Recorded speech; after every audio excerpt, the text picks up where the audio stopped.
Hello, do you like New Japan Pro Wrestling? Are you a Shin Nihon freak? If so, check out the Super J-Cast with Joel and Damon on the Voices of Wrestling Podcast Network. And even if you fucking hate New Japan Pro Wrestling, listen to the Super J-Cast anyway. Not just for our great show reviews, analysis, and pastrami sandwiches, but there's also usually some dick jokes somewhere in the obligatory opening 30 minutes of absolute nonsense we chat about every single week. That's the Super J-Cast for all the best talk about New Japan Pro Wrestling, crisps, and pornography. Hello, Voices of Wrestling listener. Dave Ryan here. Have you ever wondered to yourself how many hidden gems are hidden away inside the last years of World Championship Wrestling? Have you ever asked yourself how many tenuous gags can be made about the name Mike Enos? And have you ever thought about what it sounds like for two Irishmen to interpret a very chaotic company through its B show? The answers to all this and more are just a click away. Check out Days of Thunder every second Thursday on the Voices of Wrestling Podcast Network.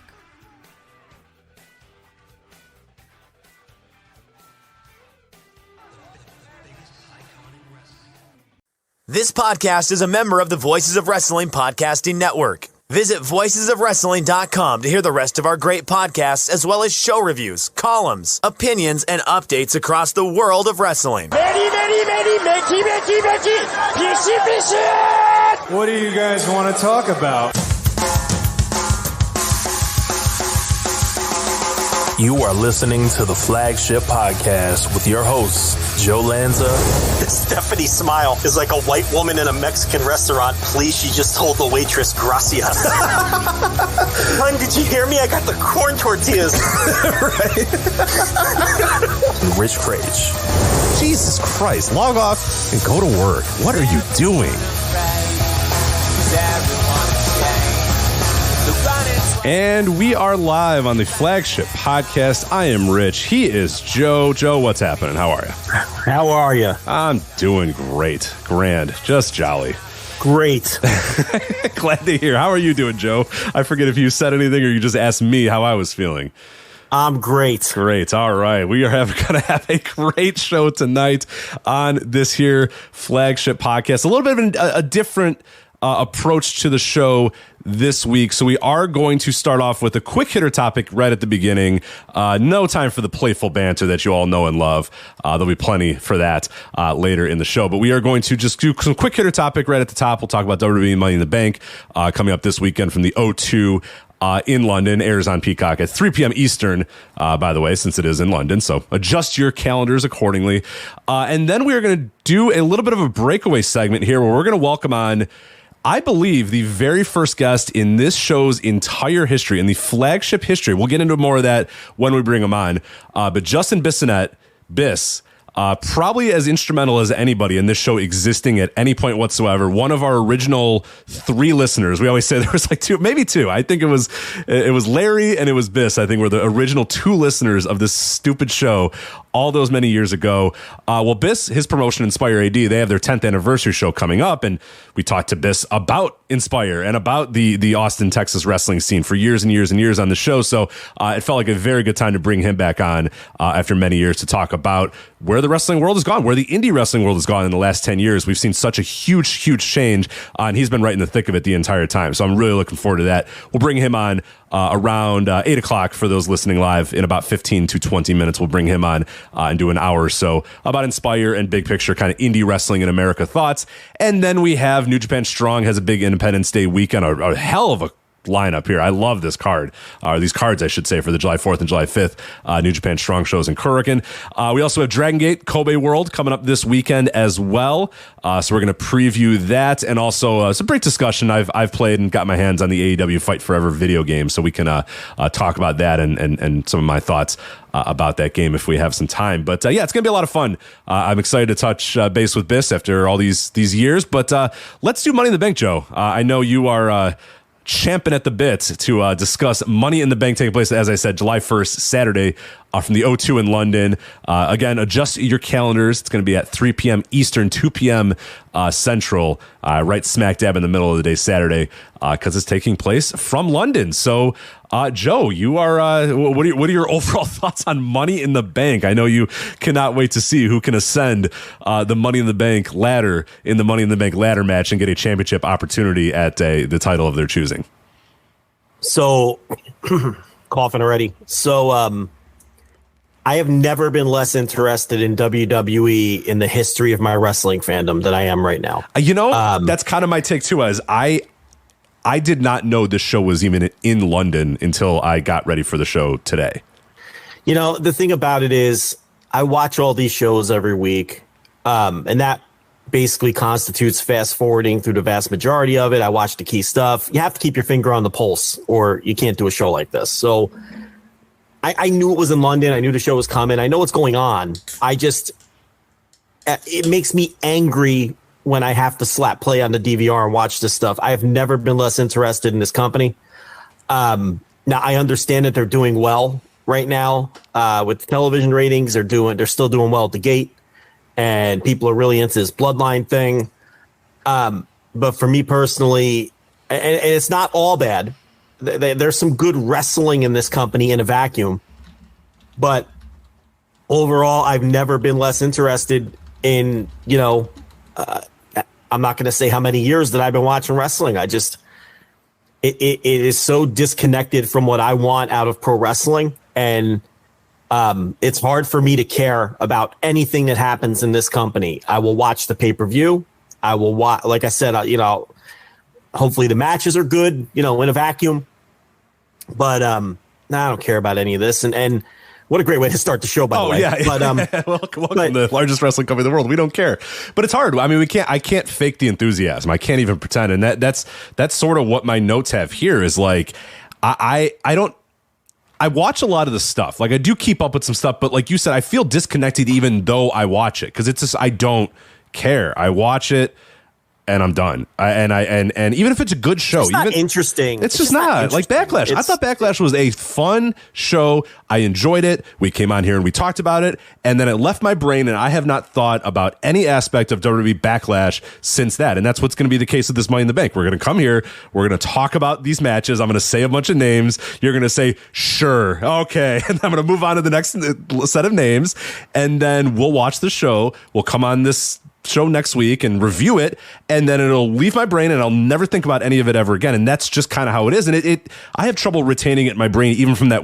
watching it. I'll watch it on Saturday or Sunday or whatever, and coming back on Thursday and be like, okay, and give my, pithy thoughts about it and then move on. It's just, I can't pretend to care. I'm sorry. I just can't pretend to care. Well, and the thing is, we positively reviewed WrestleMania. We positively reviewed. I like a lot of their shows. Yeah, I like a lot of these PLEs. They're fine. They're pretty decent shows.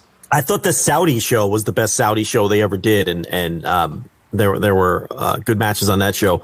As I said, sometimes there's good matches in a vacuum. I like everything that Cody does. I'm probably not going to like what he's doing on this show.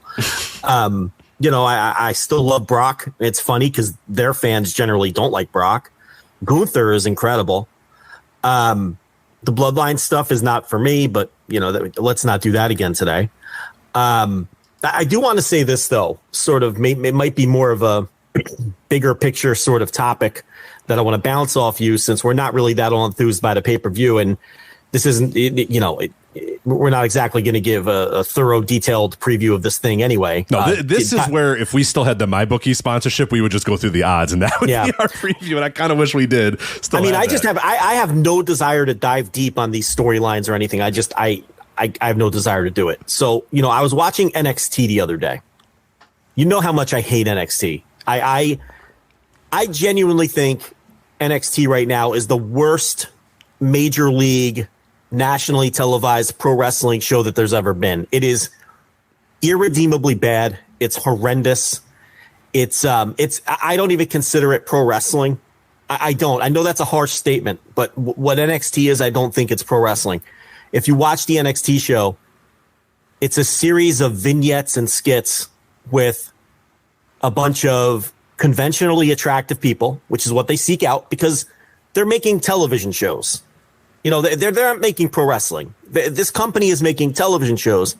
So they seek out conventionally attractive people with nice bodies and nice faces and, all under the age of 30. And They have them in these series of skits and vignettes where they just do horrendous, low-level soap opera / porn level acting, and it's just so bad. It's someone walks in the room and you're embarrassed level bad, this show. And then when they have the matches aren't any good. And, you know, there's a certain house style in WWE, especially with NXT, where even when you have something like this week, Tyler Bate wrestled Wes Lee, I believe, in the opener on NXT. This was Gold Rush night 1, I guess. Yeah, Wes Lee and Tyler Bate. This was the episode I watched. So I guess it was 2 weeks ago. But and you're like, oh, that might be but it never reaches its potential because they're so constrained by the house style. Then you get something like Cora Jade and Dana Brooke, and it's one of the worst matches you'll ever see. Like, you wonder how they can put that on TV. It's embarrassingly bad. Like, Dana Brooke, I guess we should just give it another decade. You know what I mean? Like, she's been there for 10 years. I think it's going to work this decade. I do. She's useless and she sucks. It's been and they don't give up on these people forever. I love to do it because we love to do this with a few of the NXT women. I want to see. We do it with Aaliyah all the time. I want to see what Dana Brooke's first match was in NXT. September 18th, 2014. Like I said, maybe if we give it another decade. 2014, Dana Brooke and Sasha Banks defeat Alexa Bliss and Bayley. And there was a time where I thought Dana Brooke had some potential.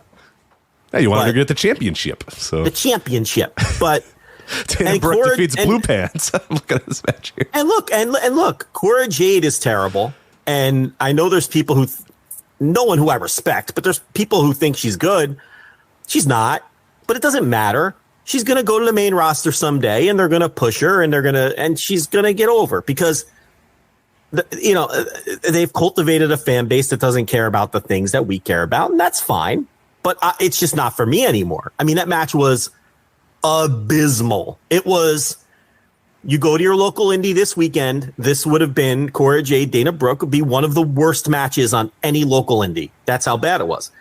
And then, they bring in Seth Rollins to face Braun Breaker, and it was fine.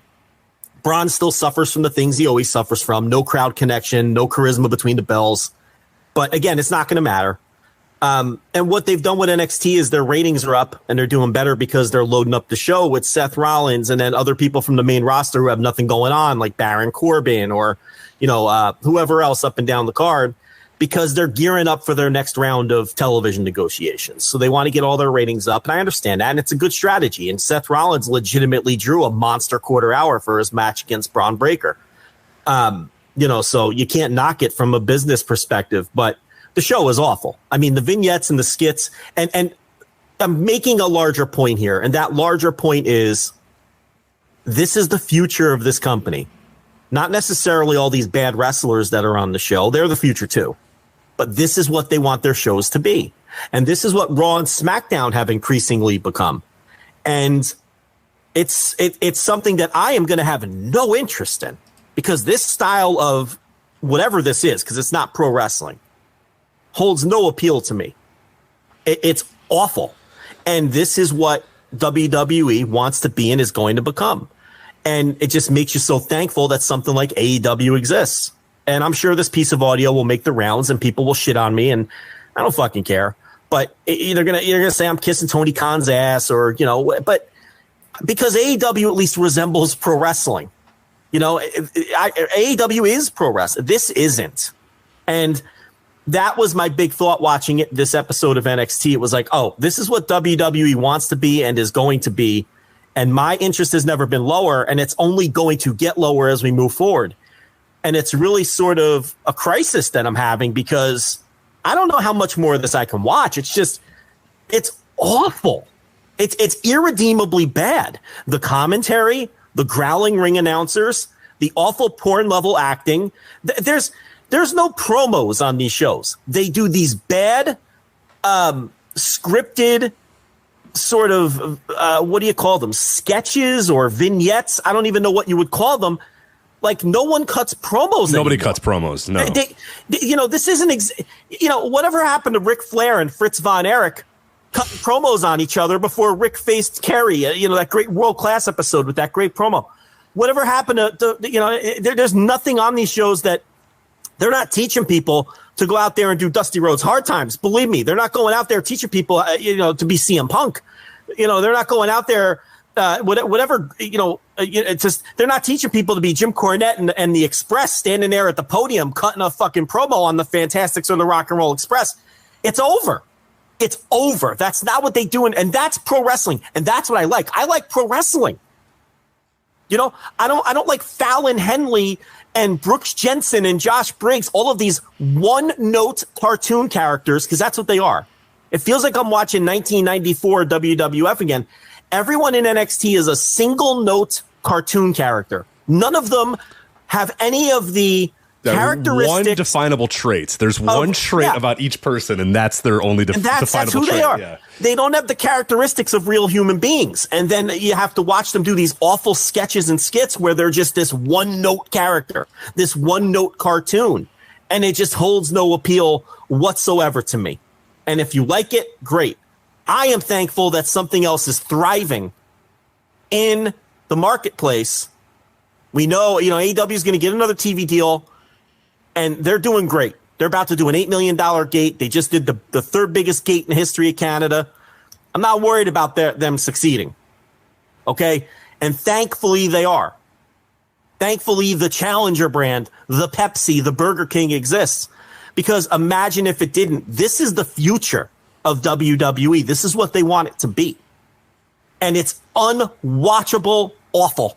It's so bad because it just drifts so far from what pro wrestling ever was and what brought me into this and what appeals to me when it comes to pro wrestling. And thankfully, there is something else out there. I mean, it was a rough watch. I mean, it's amazing. It's just they don't want anything to have any depth. They just want conventionally attractive people doing a one-note cartoon. And here comes Fallon Henley. She's the country girl. Here comes Tyler Bate. He's like a guru now or something. Here comes DJ Carl. Excuse me. He has two characteristics. Yeah. Show some goddamn respect. He's Native American and he's a DJ. Yes. So he has show some goddamn respect to DJ There's Carl. a guy with there's your depth. So it's like it's very lame. As far as Money in the Bank goes, swinging back to that, there's a lot of people calling for Logan Paul to win the men's match, and I say fuck it, why not? Yeah, because great, love it. He's more interesting than anybody else in the company. Absolutely. I mean, I've done nothing but positively review Logan Paul. Does anyone want to see Shinsuke Nakamura sleepwalk through another push? No. Does anyone want to see Ricochet get another teased push? There's some people that get behind LA Knight, but I have no interest in that personally. That is one of those things. The second they put LA Knight on that pedestal is when people are going to start kind of turning on it, and the company itself is going to turn on. We've seen that 1,000 times. Where it happened with Otis. Remember when they gave Otis the Money in the Bank, and then they were just like, god damn it, we gave Otis the Money in the Bank. And LA Knight is more talented than Otis, but if you remember, like they did that. They were like, oh, Otis has got all this momentum. They gave him the Money in the Bank, and then they just couldn't wait to figure out a way to get that fucking Money in the Bank away from Otis as quick as possible. So LA Knight screams that. The reason I want Logan Paul to do it is because Logan Paul is a guy that company treats like a star.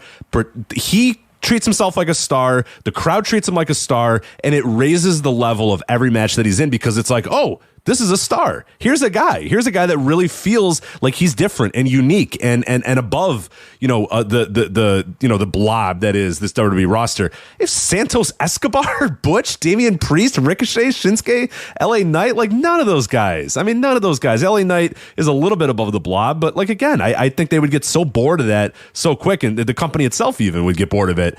Logan Paul's the guy. I mean, Logan Paul's absolutely the guy to win that Money in the Bank because, when he's in a big-time match, it feels big because they treat him like a big deal. He knows he's a big deal. He comes out. He has that presence. He has that it factor.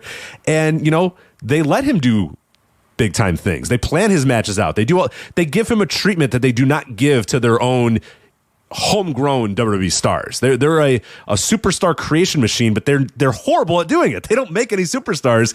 The only people that they do make superstars are the people that are already stars that come into the company and then they treat like stars, like your Bad Bunnies and your Logan Pauls and those sort of types. So yeah, Cody. Yeah, Cody. Yeah, who was ready-made, pretty much don't have to do anything but just treat him like a star. And they could do that. They could do that with a lot of guys on this roster. They just don't care to because they think most of these guys stink, or they just get on that, we call it the hamster wheel or the blob or whatever you want to call it.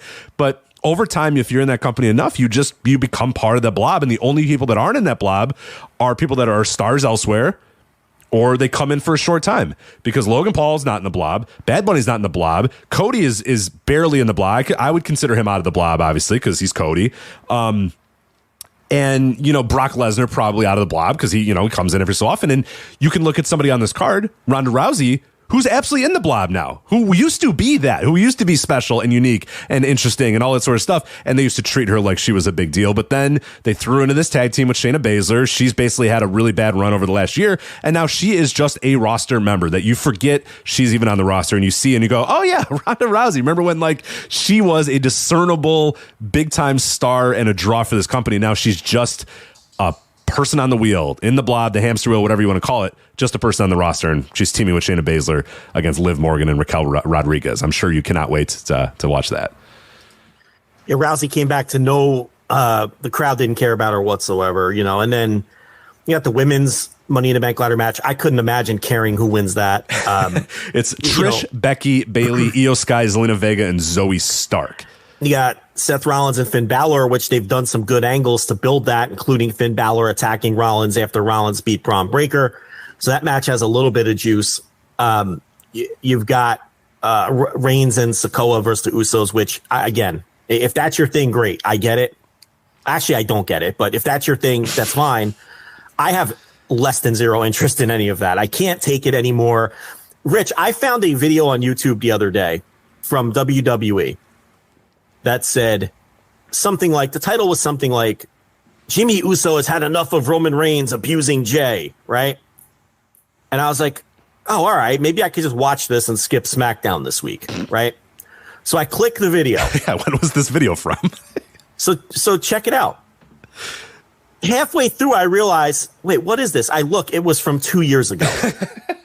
Yeah. They've been doing the same. And not only that, within the promo that Jimmy was cutting on Roman, he said to him, and I quote, "You've been abusing Jay for a year, Oos." So not only was this video 2 years old, they said that the angle had been going on already for a year. This has been 3 years of Roman Reigns and the Usos at odds. 3 years. Nothing ever fucking happens. Joe, it comes to a head here at Money in the Bank. Surely this will be it. This will be the end. Roman and Solo versus the Usos. It's over. It's taken them 3 years to get here. And there's no doubt in my mind that it's not over here. I don't think that the Usos will win and Roman will grab his ribs and extend his hand, and then they will go their separate ways, and we'll all remember the bloodline forever and ever and ever as they all go on their separate ways. Yeah, that's not Rich, from their standpoint, why wouldn't you drag it out? I would drag it out forever because people keep watching it, keep buying tickets for it. So go for it. Yeah. So there's no reason not to keep clearly working. It's very much not for me, and I think that's probably one of the disconnects too. Is like normally it's like this company I'm not connecting with it, and the ratings reflect it, and the 20 we talked about 2021 and that being just this horrific period, or a lot of 2022. It's a horrific period for WWE that we were just like, dude, I don't give a shit about anything going on here, and the crowd kind of reflected that too. The crowd, attendances were bad and ratings were not great and all that sort of thing, and it was like, okay, well at least we're kind of at lockstep. Now it's like I'm going this way, and it seems like all their viewers are going this way. So you know what? It's just not for me anymore, and that's fine. That's okay. You always say that about AEW. It's not for everybody. WWE is just not for me anymore. That's fine. But what is for me, though, Joe? Or go ahead. Yeah. One more quick point. What they really have done is they've filtered out. They really have cultivated a fan base that really likes the product now. You have to give them credit for that. Oh, for sure. Because it used to be half the crowd would reject all their shit. All the people who used to reject all their shit, they're like us. They're not watching no more. They're gone. They left. And so you have to give them credit from that standpoint for finally cultivating an audience that's all in on all of the shit that they're doing. So I don't know. This weekend, to wrap it up, I'll hope Gunther Matt Riddles a good match, which it has a chance to be great. Should be great. And, Should be great. You know, Rollins and Balor is well built. I'm tired of the ladder matches, Rich. I really don't have any you get two more ladder matches. You get two WWE ladder matches with WWE's black ladders that will break in the middle perfectly. Oh, come on. You don't want to see somebody do a leg drop through a WWE ladder and the WWE ladder break? Oh, come on. Yep. And then from there, I mean, you know, main event where they're going to be cutting promos on each other, couldn't care less. Come on. And the rest of it is Cody just, and Dom. You know, you're not excited about Cody Rhodes and Dom Mysterio with Rhea Ripley with Mommy? Mommy's going to be there. Poppy and Mommy. Perfect place to end this. I will never care about Dominic. Even in the O2 Arena in London on Peacock, 2 p.m. Central? I will never care about Dominic. Damn it. All right, I said I was going to stop asking, but I thought maybe this would change it, the Cody story, but apparently has not. So, okay, so we're going to take a quick break here. We're just going to get Biss on the line here, so I'm going to play the old hold music here. We're going to go on mute. We'll be back in just a few minutes. Get Biss on here and talk about Inspire A.D's 10th anniversary, as well as some big picture indie wrestling thoughts and whatnot. So just give us a minute, and we'll be back.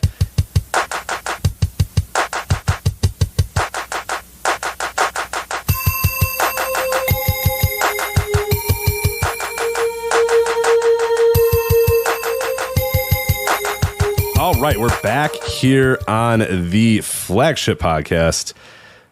Joe is here as well. We have a very special guest. It is our first ever guest on the show all those many, many, many years ago. It is Justin Bissonnette. We'll call him Biss a lot. You'll hear us say Biss a lot. Biss, welcome back to the show after many, many, many years. What's up, guys? It's a pleasure to be back, man. Thank you very much for having me. So, Joe, you and I were talking about this at the top of the show. Biss is number one, right? He was the absolute first guest we had ever had on our dumb show, right? Yeah, first guest, which meant one less person to listen. So we had which one person listening then. Yeah, which means like 3 people probably listened. But in all seriousness, the show probably doesn't exist without his early support, because the connections he helped us make with other people in wrestling. And, you know, he didn't have to do that. I mean, our show was literally nothing, you know, and he came on the show and brought some listeners and introduced us, helped us network and meet other people, you know, helped us with our relationship with those guys up in St. Louis, Pierre Abernathy, who I think is just going as Matt Jackson these days, because I don't think he's wrestling anymore. And that whole crew, which led to a bunch of interviews that helped us out, like, you know, interviewing the Submission Squad guys and TJP and people like that. And then it just, you know, it spirals from there. And then, you know, and Biss has been on the show. This probably is his 3rd or 4th time doing something with us. So, and look at him in that time. I mean, when we had him on the first show, he was plugging the Anarchy Championship Wrestling show that was coming up. I think it was From Innocence to Insanity 2012. And Inspire didn't even exist yet. He was still, you know, working the office for Anarchy. And now, you know, he starts his own company in 2013. And here we are 10 years later having the 10th anniversary show. So I thought it'd be a great idea to come full circle and have him back on. So Inspire, you know, it's been, you know, Inspire's been around so long, it's undergone a name change. You know, it's Inspire A.D. now. And, you know, really has become the independent promotion in Austin, Texas. So, Biss, you know, I just want to thank you, because I don't know if this show legitimately exists today if not for you. I'm blushing over here, man. Thank you very much. And to the people who hate the show, it's all his fault. Yeah, it's all Biss's fault, actually, because we probably would not be here if it wasn't for him. So blame him. I'm still on Twitter, so I got to deal with that. I got to sell tickets, guys. So I still got to deal with that. Sorry, well. Yeah, not great. You know, I thought it'd be fun. You know, we're gonna talk about a lot of independent wrestling topics, and you know, of course, we're gonna let you plug away on your show you got coming up. Well, actually, why don't you do that first? Do that now. Yeah, go ahead, plug away. You want the hard sell now? And then you'll Sunday, yeah, and then you could do it. Pal, you're doing two. You're getting two hard sells. You kidding? We're going to give you one at the top and one at the bottom. Yeah, go ahead. I'll take it. Yeah, this Sunday, or I'm sorry, not this Sunday. July 9th is our 10th year anniversary. We'll be live on IWTV. First time broadcasting live on that network. So very excited for that. I know there's a ton of people that are subscribers and are watching. It seems to be the most popular platform. So very excited to see the response there. And we got a big one. Will Allday versus Kevin Knight is a match that I'm very excited to be promoting. I think Kevin Knight's one of the best up-and-coming independent wrestlers out there. I'm very excited to put him with Will Allday. Yu Uemura is back on the card with us. He's taking on one of the younger guys in our area, Danny O'Brien.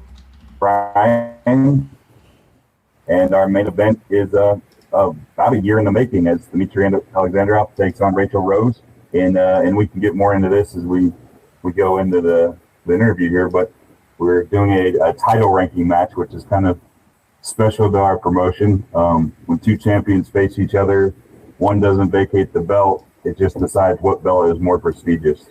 I think those are the heavy hitters.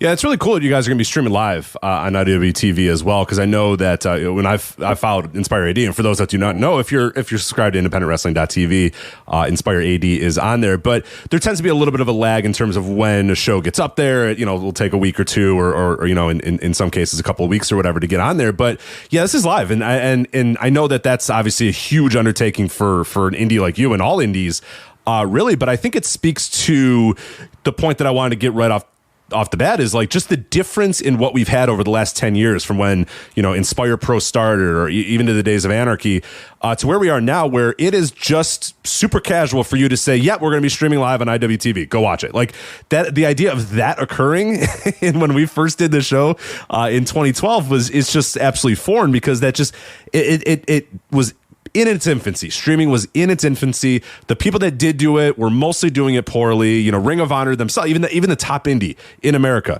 the Go Fight Live era was just awful and just terrible and basically destroyed any confidence that anybody had in any streaming basically happening.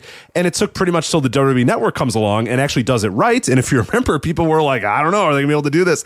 And they did it right. And from that point forward, everyone's kind of done it okay. You know what I mean? Not perfect across the board, but the idea now that, you know, 10 years later, you know, as you're celebrating your 10th anniversary, that you guys could just say, yeah, we're streaming live and you can go watch it. Like, it seems mundane. It seems like, yeah, that's just what indies do now. But, you know, can you kind of speak to that of how different that was than 10 years ago, where you wouldn't be able, you know, how would you, you know, for people that were trying to watch the show that lived in you know, wherever, it wasn't that easy just to pop on independentwrestling.tv and watch you guys live. And that's a huge change that's happened over the last 10 years. Yeah, absolutely. Like when I started, it was still the DVD era, right? Like IWA Mid-South and Chikara and CZW were like the kings of that stuff. And yeah, it was, how do I get my DVDs on sale, you know, 6 months later on SmartMark? That was a big boon for us, that I had the connection with SmartMark through Anarchy to be able to get our stuff on there early. So yeah, and like you said, even the big promotions were having trouble with streaming back then. I remember watching a lot of buffering wheels, and I think even the WWE Network, that first showcase, I think I watched Tyler Breeze's boots walk across the screen like 7 or 8 times, you know. But yeah, it's crazy kind of thinking back where we were then to now, where literally anybody can stream live. You can stream live on YouTube, you know, Twitch. There's tons of platforms that you can, if you want to get your stuff out there live, there's a way to do it. It may not be the most glamorous or the best option, but there's definitely options out there for anybody to be able to do that live.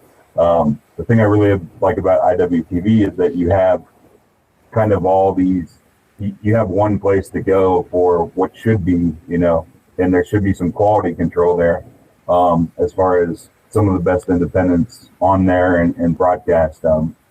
Sometimes it may not always feel like that's the case, but I think more times than not, there's a certain level that they're held up to. So you mentioned you have a match between two champions, and I hate to go full Jim Ross here, but that's kind of a unique concept in where the winner, their title becomes the more prestigious title in the company, as opposed to them taking both titles. That's something I don't think I'm not aware of any other promotion doing anything like that. I also look at your card and I see two gimmicks on the card that really were created in your promotion and in fact debuted on your debut show 10 years ago, that being the Great Depression and that being Void. You know, Void was this mystery opponent in the four-way on the first show, and it turned out to be Mike Dell, who is sort of, you know, at that time, is he still wrestling, by the way, Mike Dell? Is he still around or no? He's taking some time off. I think he injured his back. He's mostly doing acting gigs right now. I think that's how he injured his back. But yeah, he's still popping up from time to time. You hear that, safety police? This man injured his back acting, not wrestling. Yeah. There you go. So anyway, Mike Dell, who was kind of, a local star down here. I remember at one time I would go to 5 or 6 different indies down here, and Mike Dell would work for every single one of them and would have a different role on every single promotion.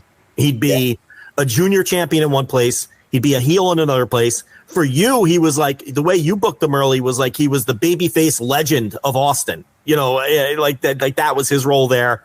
He was just so versatile and could do everything, and everybody booked him. But anyway, he was the first Void. He unmasked on that show as Mike Dell, and I was there, and the roof blew off. And so what I'm getting at here is with the concept with this, this match where the winning person's title becomes the more important title. Gimmicks like the Great Depression and Void, which have lasted a decade. How important do you think it is as a booker and a promoter to have these sorts of gimmicks that are unique to your promotion when maybe in the same city or the same state, or even in some cases across the country, everybody's using the same 12 talents. They're doing the same kinds of matches. So just from a promoter standpoint, let's get in your brain a little bit.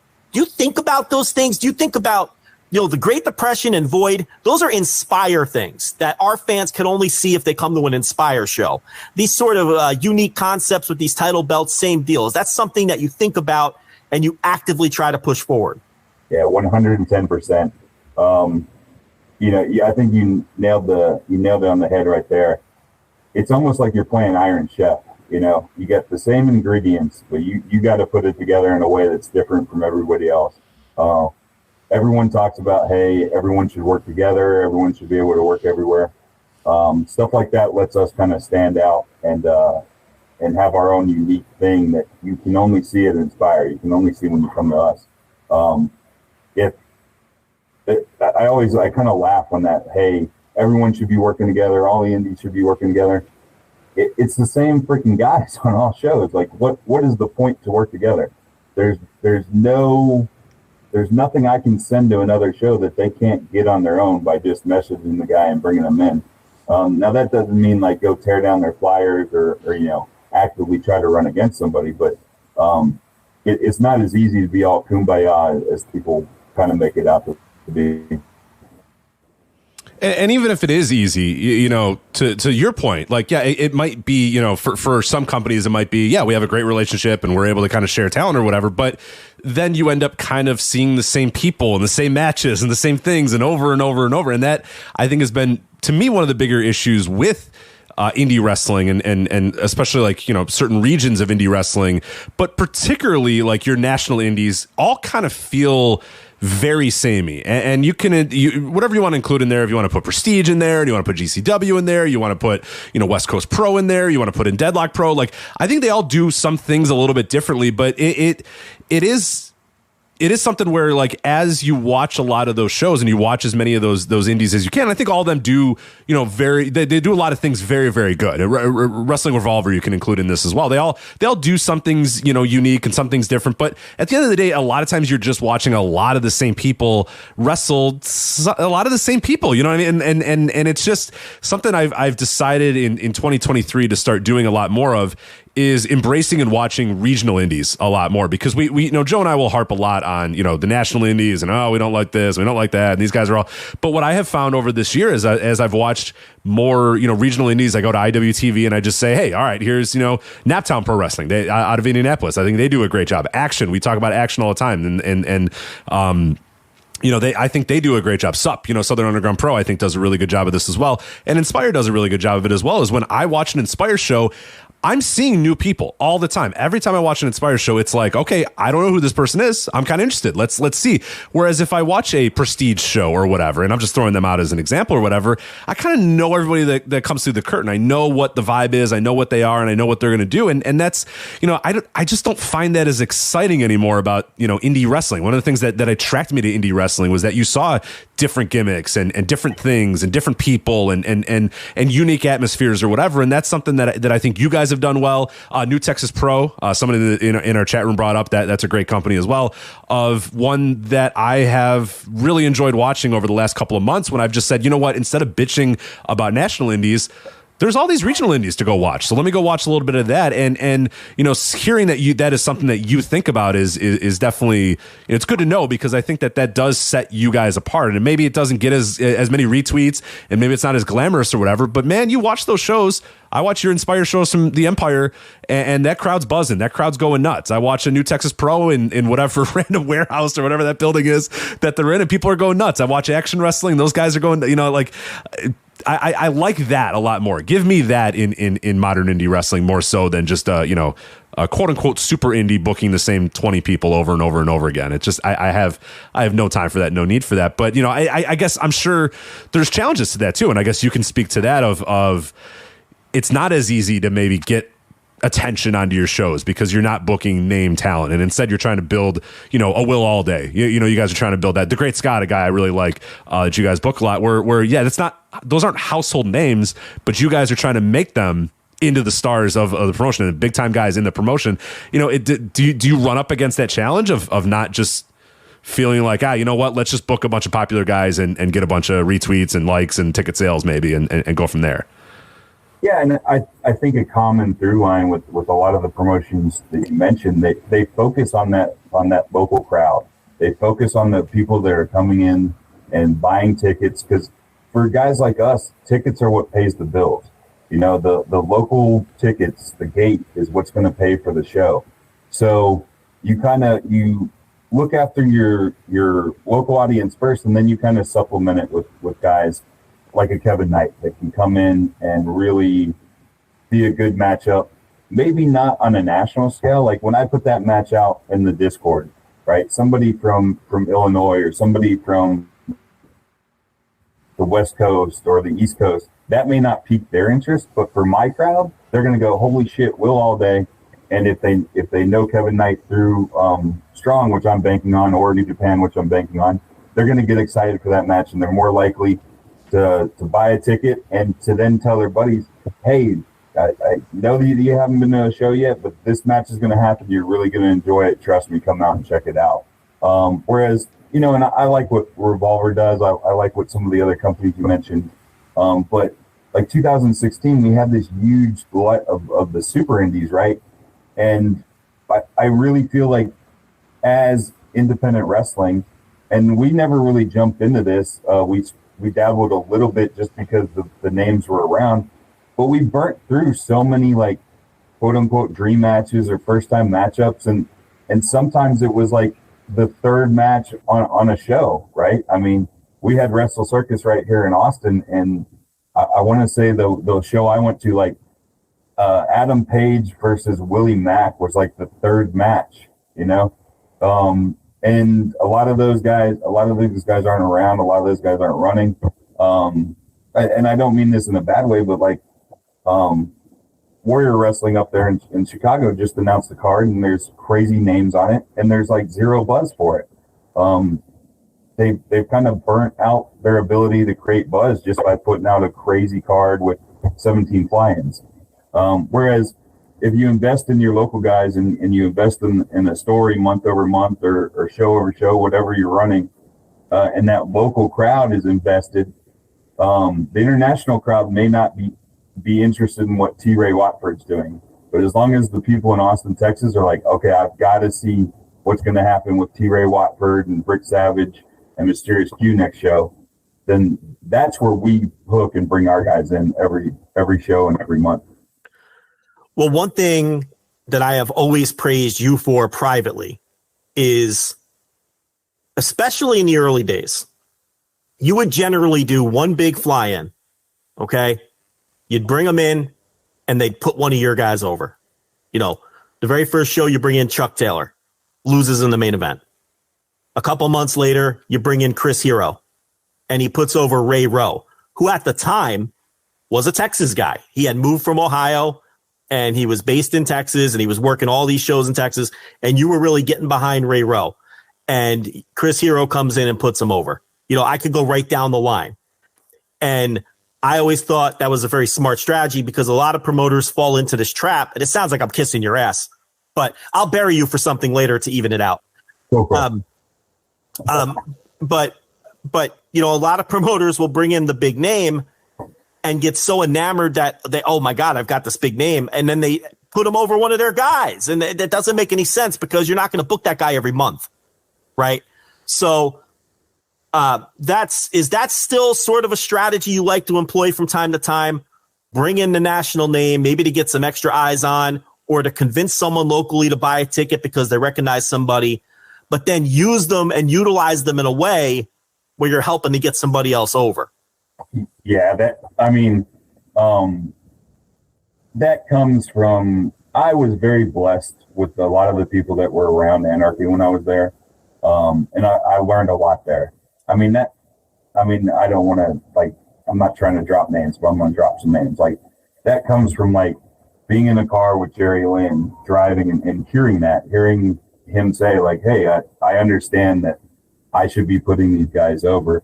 But also, if you're going to spend the money on a flight, on a higher match rate to bring this guy in, why would you then tell your crowd that your guy that's there every month is less than them? Why would you not want to tell your crowd, hey, your hometown hero just hasn't been discovered yet. He's just as good as this guy on TV. You keep supporting him, stay behind him, buy a ticket for next show, cheer your head off, because he's right there. He can beat this guy. He's just as good as him. So, for the most part, everyone knows the deal, right? They understand what wrestling is. But psychology-wise, why would you tell your crowd that your guy is not as good as this TV guy just because he's on TV? If I'm paying you to come work for me and that's the fee and that's the flat rate, I'd much rather have my guy look good. And if it's not, then we talk about that beforehand, and I'm probably not going to use you in that type of situation, right? So, okay, all right, you want the balance? You want me to bury you? Yeah, bury me. All right, so I hate intergender. I'm not. Yeah. I can't stand the intergender. You have always been a big proponent of intergender, but what I want you to tell our audience, I think I understand why. People have to understand Austin. Okay, it's a unique wrestling city in that, first of all, it's a Sunday town, and the reason for that, and correct me if I'm wrong, of course, is Austin, for people who don't know, is known as the live music capital of the world and all that. And Saturday night, people go see music. That's just what they do. And it would be foolish to attempt to run wrestling on Saturday nights. So Austin, unlike a lot of other towns, is always predominantly been a Sunday town for their wrestling. The other thing about Austin is, look, I come from the Northeast. When I was going to indie shows in New York and Philly and New Jersey, they call New Jersey the cradle of American soccer. I think New Jersey's like the cradle of independent wrestling. That's like where, that when people think of independent wrestling, a lot of people think in the Northeast, but those crowds were made up of newsletter readers. Like half the crowd, that they were just running home to read the sheets and get on the internet and argue with each other. And Texas crowds, and especially Austin crowds, from what I've seen, are not like that. What Texas indie crowds and Austin indie crowds especially seem to be to me are the same people who are going out to see live music on Saturday night. It's the same crowd, and they don't give a shit necessarily about. They want to see good matches, but they're not there to see work rate. They're not ready to run home and send the results to Meltzer to put in the Observer. Okay. And Austin has always been a progressive town, a slice of blue and a sea of Texas red. We all know that. And when I think back to Anarchy was doing intergender before it was cool. Anarchy had an incredibly strong women's division before it was cool. With the American Joshi tournaments and all that. You were a part of that. You were part of that office. Anarchy had people like Portia Perez and Rachel Summerlin, who were part of the, creative team or, booking team or office, who, Portia Perez is everyone knows she's a great wrestling mind. And so you had women in prominent positions in Austin and part of that scene long before it was cool, long before people were pushing for it. So I just think it's kind of been there's almost a legacy in Austin of strong women's wrestling, again, before Stephanie McMahon invented it. And intergender wrestling has always been part of the fabric of Austin independent wrestling as well. Am I onto something, or am I completely full of shit? No, I think you're definitely onto something. I don't know if I would say I'm a proponent of intergender wrestling. Actually, when we had a strong line between women's wrestling and men's wrestling on our show at one point, and I was actually the lone voice that wanted to keep it. And my reason was that sometimes intergender wrestling can be used against the girls in a way, to where it's almost like, well, the girls are good, but they need to be in there with the guy to really be in a main event spot or something along those lines. I think there's a much more powerful message when, there's two girls one-on-one and the story's good enough that it's the main event and you put it in that spot. But that said, in Anarchy, I was broken by Rachel Summerlin. So I kind of, from the very beginning, had that mindset was around me. Portia Perez obviously was a major part of that company. Sarah Del Rey was there early. And what you kind of do as a booker is that you just stop thinking about the gender of the wrestlers. They're just wrestlers at that point. And they, a female wrestler doesn't, like, there was that Brian Cage versus Tessa Blanchard match that I thought was god awful, right? Because here's Tessa just doing all these crazy moves, like Tessa, 140 pounds or whatever. She was doing all these crazy moves to, you still have to factor in physics and reality to it. But it's the same thing, like a smaller wrestler taking on a bigger wrestler. It's the same story, really. So we just kind of don't really think about the gender as we're booking it. There's some cases where, like, if I have a Joshi wrestler and I'm more than likely going to have to work with some social norms from that, that area, right? So I'm probably not going to do intergender when I bring in Joshi girls, right? It's probably going to be another female competitor. But, with Rachel, she's crazy over right now as this women's power figure, right? There's girls in the crowd that just go crazy for Rachel, Rachel Rose, you mean? Rachel Rose, yeah. Yeah. And she's really become kind of this figure that kind of embodies this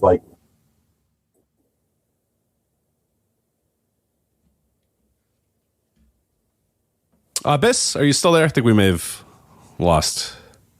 This, I don't want to say feminist, but for what our show. You hear me? Yeah, you're good now. Yeah. You're back now. But yeah, it's okay. Yeah, it's been really cool to kind of see that in the crowd, that she kind of and there hasn't always been a lot of female fans at shows, so it's cool to see them have somebody to latch onto and really get behind. So as a follow-up, you mentioned that no, intergender really isn't something that, you're a massive proponent of. Talk to us that as a booker, Is it difficult sometimes to go against the instincts of what you might want to see and weigh that against what you think your audience wants to see and sort of play that tug of war? Like, all right, I have to go against my sensibilities of what I like as a fan because I don't want to be making that lonely walk to the ATM at the end of the night. I got to put some asses in the seats. So I have to book a show that's going to appeal to my ticket buying audience. Is that a struggle that you're constantly facing as a booker, what you want to see versus what you think the audience wants to see? Early on, it was. Early on, and you've seen me make that walk to the ATM. I've seen you make that walk, yes. Old walk, yeah. Not great. So early on, it was, but it just kind of becomes second nature after a while.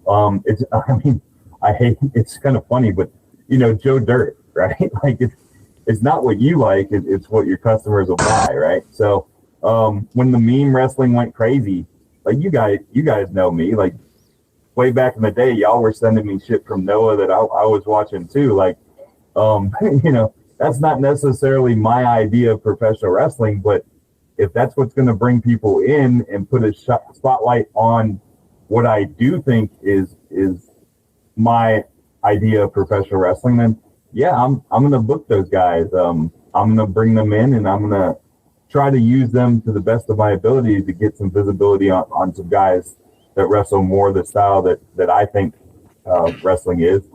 Yeah. So I want to do this. I think it'll be fun. I'm going to avoid the ones that are canceled so you can stop tugging your collar. I pulled your first show up. Oh, boy. Yeah. So you're going to have to let us know where some of these people are at these days. So I know politically you might have to do some tap dance around some landmines, but I thought it would be fun. If you need to go, Biss, if you need to go to work, you can let us know. We can. I think I hear the work phone going. Yeah, sorry. Oh man, darn. Well. Is there some names on here that I'm legitimately curious? Whatever happened to? You know what I mean? There's names from a show 6 months ago. I have to talk about. That's all good, man. That's indie wrestling. Yeah. So, like I said, though, look, from day one, 2 gimmicks created by you guys. And was this Max Meehan who had a hand in the Great Depression and Void? Who gets the credit for the Great Depression and Void? Yeah, that's Max. So it's a team effort, but I'll tell you the deal on Great Depression.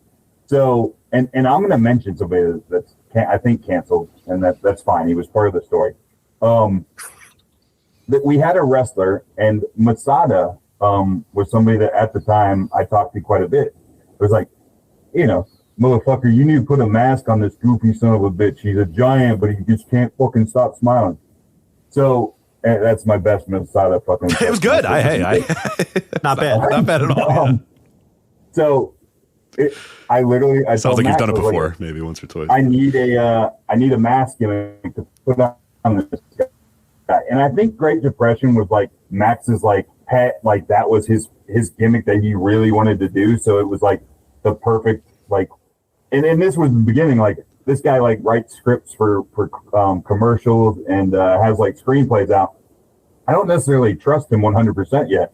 So this is kind of like okay, can you come up? What do you come up with here? And yeah, so we had this guy, and that was the mask we put over his goofy smile. He's actually a really good friend of mine. And that's how Great Depression started there.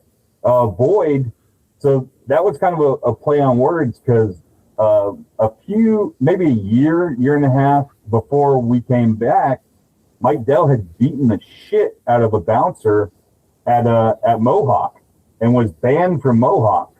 And basically, Mohawk was the only place there was wrestling in Austin. So like Mohawk, for people who don't know, Mohawk is where Anarchy used to run. That was their venue. Yeah, and so it was like, okay, there's been a void in Austin wrestling. It's Mike Dell. That was the play on words there. So that's funny. So he got Anarchy thrown out of the Mohawk, and that's how the Void gimmick got started. Basically, like it was either he goes or we go from the building, and he went, So all right. So question one of where are they now? Whatever happened to the Great Depression's French female manager? She was tremendous. Oh my God. So yes, but not. So hold on before you answer. For people who don't know, the Great Depression wears a burlap sack mask and a dress shirt and a tie, and is this huge overweight guy.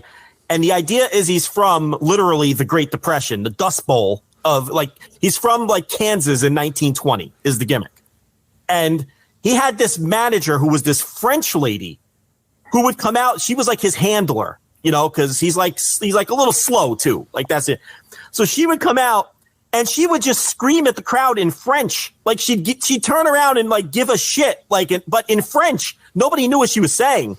But it was just, I thought she was fantastic. I was like, I don't know who she is, but she might have a future in wrestling. And then poof, she was gone. So who the hell was she and where'd she go? Yeah, so she was a lead singer for a local all-female punk band. She just, your mind's gonna automatically go somewhere, but it wasn't that. She just didn't mesh with the jock atmosphere of the locker room, right? So, she's this punk rock chick, and there's these very wrestling oriented people in my locker room at the time. A lot of that has changed in 10 years too. And she just didn't really enjoy being at the shows. She was great.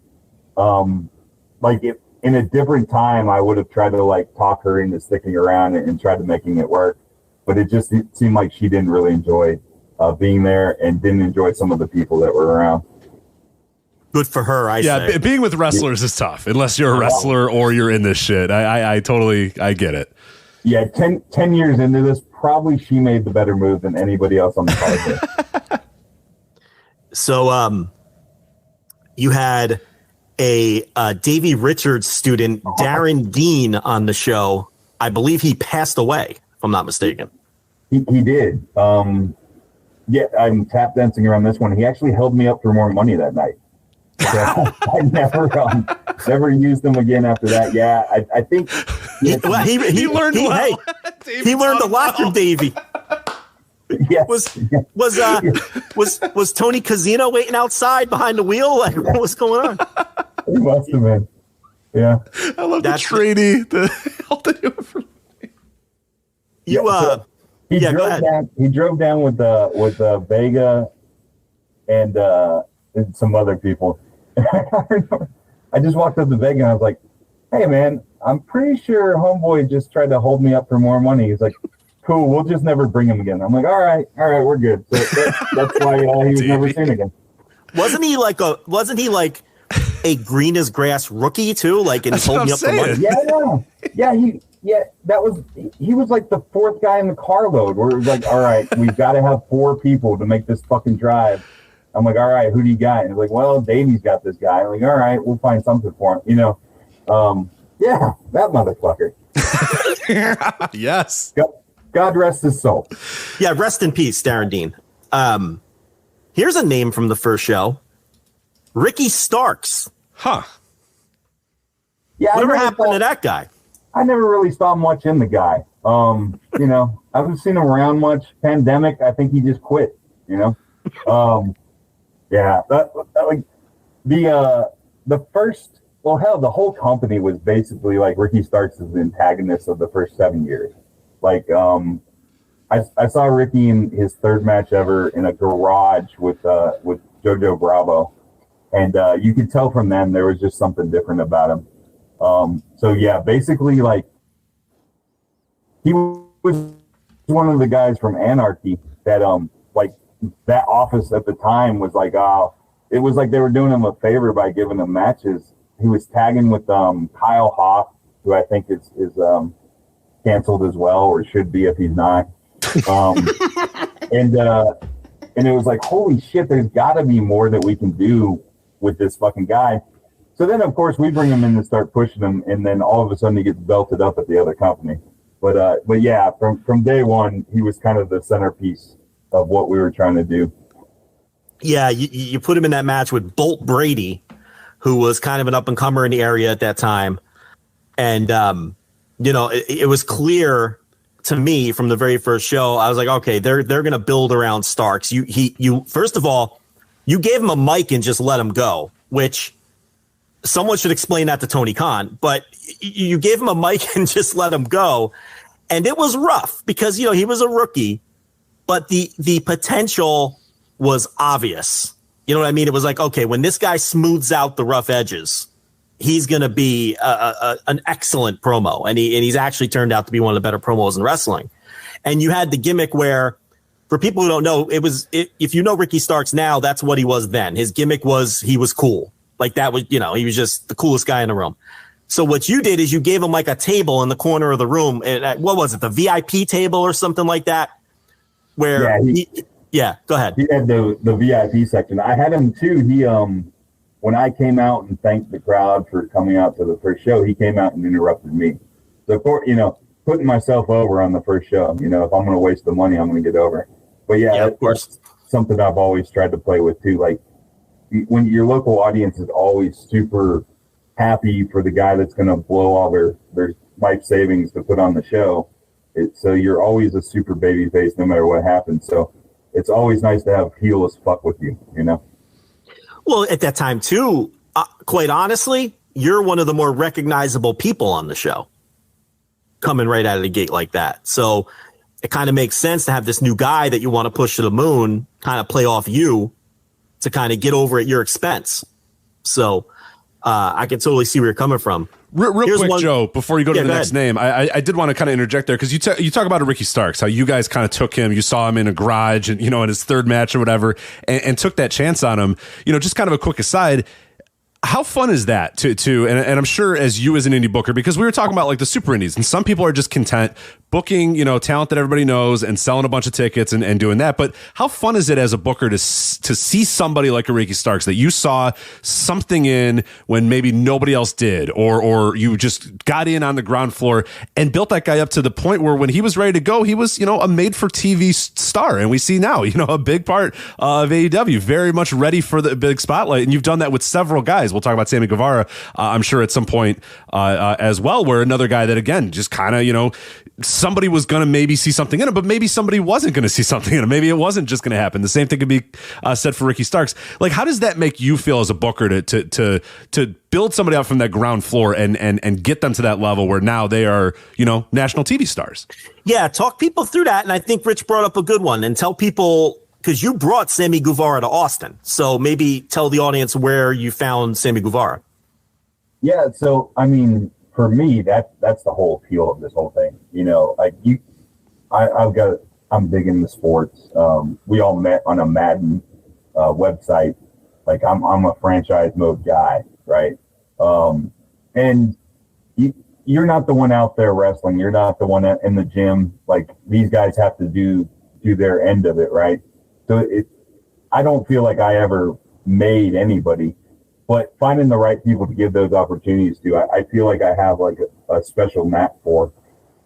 And Ricky definitely took the ball and ran with it. Sammy was a training partner of Amanda Fox. He's always been a pain in the ass between the shows, but like the day of show, he's the biggest sweetheart you'll ever fucking meet. It's with Sammy. It's always from the end of last show to the beginning of the next show. That's the frustrating part with him. Yeah, he was like, I think he was like 16 and just came down with her and was like doing crazy flips in the ring before the show. And I try not to really book anybody until they turn 18. So like the first time I tried to book him, I was like, I think it was like 3 weeks out. I was like, hey man, can you come down for this show? And he's like, oh, that's just really short notice. I don't think I can make that. Like, what the fuck? Fuck this kid. So, but, so we gave him a chance on the next show. And like, I think that was, I think Albert saw him shortly after that. And then they had like a 45-minute match that was supposed to be 15. And it just, it just took off from there. You're talking about ACH. That's ACH, yeah, by the way. When I say Albert, yeah. Yeah. And I remember that match. I was at that match and so ACH and Sammy go way over on their time. And wasn't it Mike Dell who was in the main event that night, and you were afraid you might have a situation? Yeah, Mike Dell, notorious like tough guy, is back there telling me to like go stop the match, and the match is amazing. Yeah, like, great match. He's telling me like, what the fuck, they're over. Go out there and stop. And I literally thought that he was going to go stop it at one point. So I mean, hopefully Mike won't hear this, but if he does, I'm fucked. I was like, don't worry, I'll chew him out when they get back here. So he's in the ring, and I'm like, all right, guys, that was fucking amazing, but y'all went way over. If Mike asked, I chewed y'all's fucking asses out, okay? It's 10 years ago. It's I'm 10 sure years he's ago. over it. I'm sure he'll get over it. Maybe not. He is a wrestler, I guess. I'm terrified. Mike Dell's going to knock on my door in 3 days and be like, motherfucker, I knew. You know how those Jersey guys are. Yes, well, that's right. He's a Jersey guy. That's right. That explains everything, yeah. Yeah, he was a Jersey guy who moved down to Texas right around the same time I moved down to Texas. So who knows? Maybe me and Mike Dell were, maybe we know where the bodies are buried up in Jersey somewhere. That's actually bleeds into, I think, another good talking point where, we all know indie locker rooms are crazy, but maybe I shouldn't be exposing this. Maybe we'll cut it off the non-live version. But, you used to book a guy and you used to tell me how he was a great stabilizing force in your locker room, and that was Lance Archer. How important is it to have a respected veteran in an indie locker room with a lot of young kids, with a lot of egos, to sort of stabilize things on show day? I can't put it in words how important it is. Like you got to have that adult in the room sometimes. I worked at a Sonic when I was in high school, right? And I remember one night we were working, and like the assistant manager wanted to like deep fry some Beatles or some shit. And I had to be the adult that was like, look, like that's a really stupid fucking idea. You're going to deep fry those fucking Beatles, and then everything else in that fucking fryer is contaminated. So you got to have somebody back there that's going to tell them not to deep fry the Beatles, So Lance Archer is the guy who tells people not to deep fry the Beatles. I love it. There you go.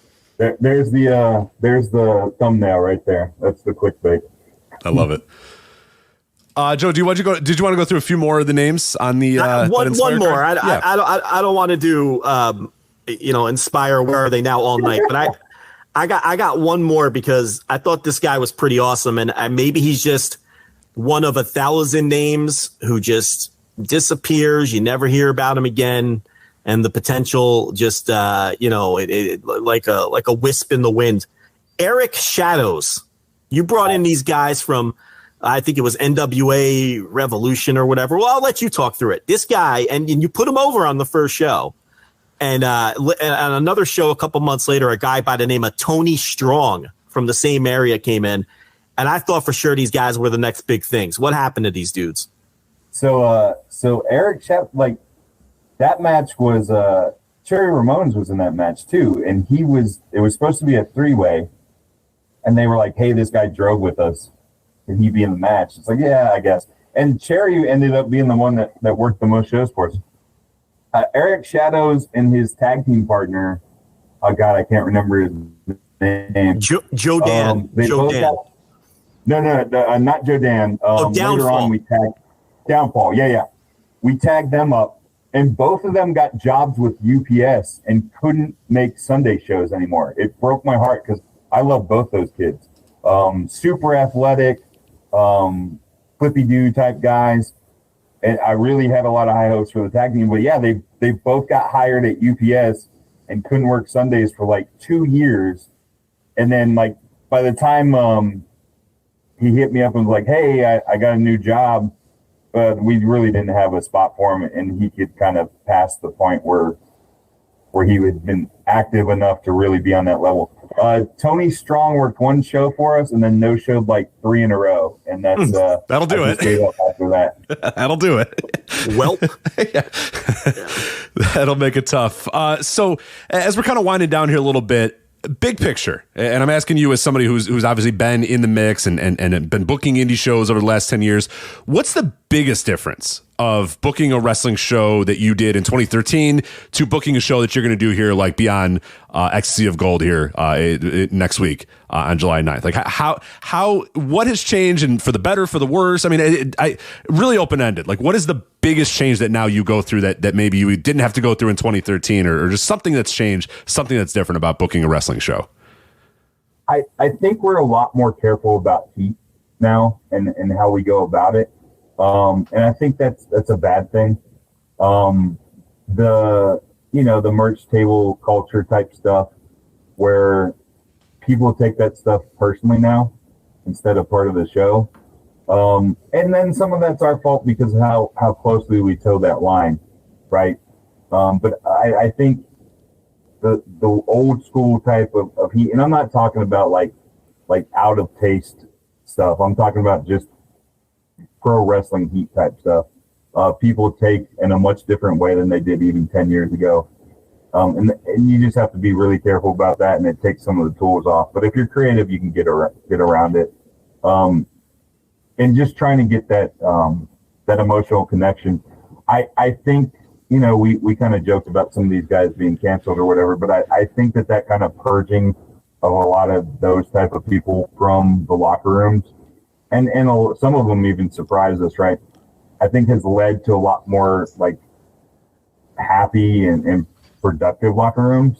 So as painful as that period was to go through all that, I think now that we're back on the other side, and as long as you're in a locker room where they're going to toe the line and not let those things seep back in, I think has really improved the morale and how those locker rooms really are.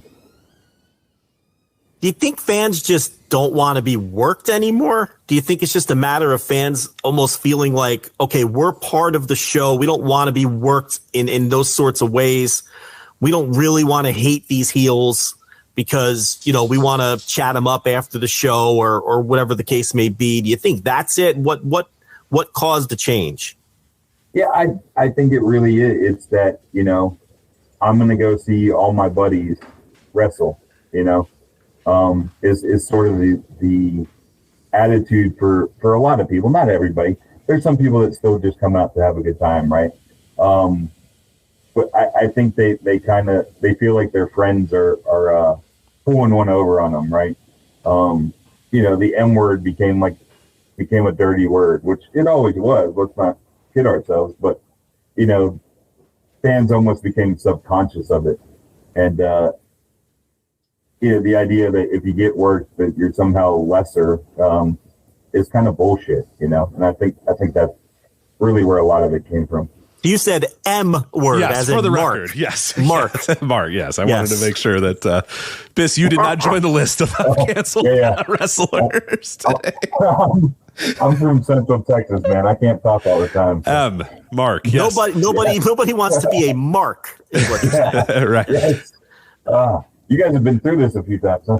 Yeah. Anyway, and I think one thing that's and it circles around to, like you said, nobody really wanted to get worked. Nobody really wanted. But one thing that I do think, and this is why I think I have enjoyed watching regional indies, and I'm not using regional indies as like a demeaning term, more so that you guys aren't chasing the highest of the highs. You're not chasing these things. You're trying to, like you said, sell tickets to the Austin, Texas audience. And yes, if people watch on IWTV, that's great. But at the end of the day, you're trying to sell the tickets to people in the area. Is that when you watch these regional indies, you tend to get a little bit more of those crowd reactions that you might not get at a super indie, where everybody kind of goes, oh yeah, I know this guy, and I retweet with this guy, and I'm going to go check him out at the merch table or whatever, him or her or whatever.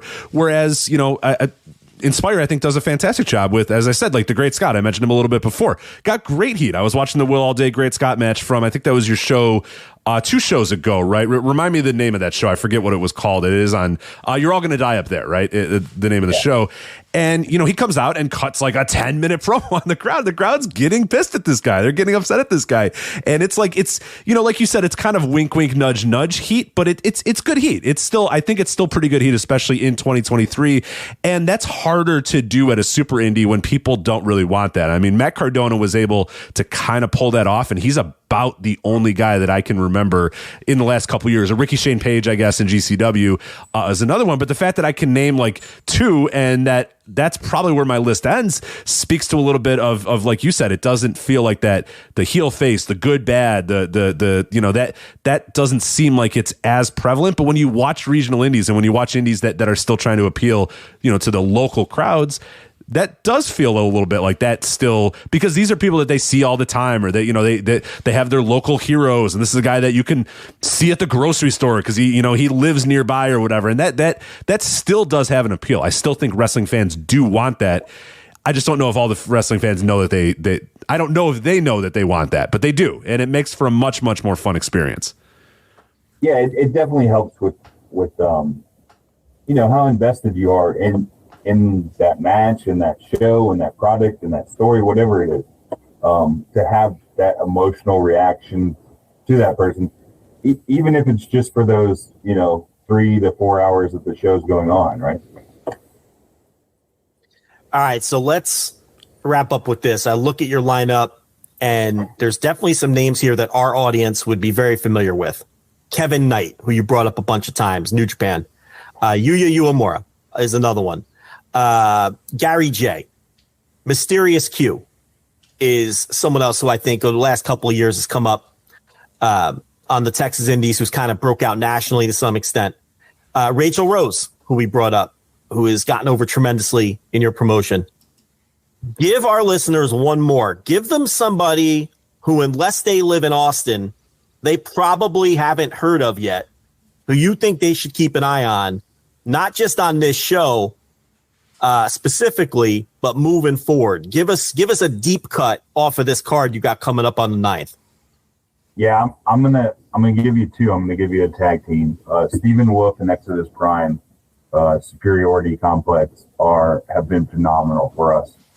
Stephen Wolf was at the door of NXT, failed a medical, but that dude has all the tools to be, at that next level. And Exodus Prime is the guy that AEW uses for their squash matches when they come through. They even gave him a mic last time.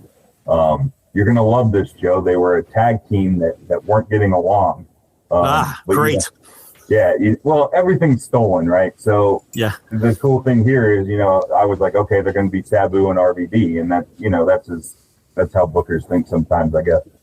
They have made this their own thing. They've turned it into a gelled tag team now, and I think that they have a lot going on.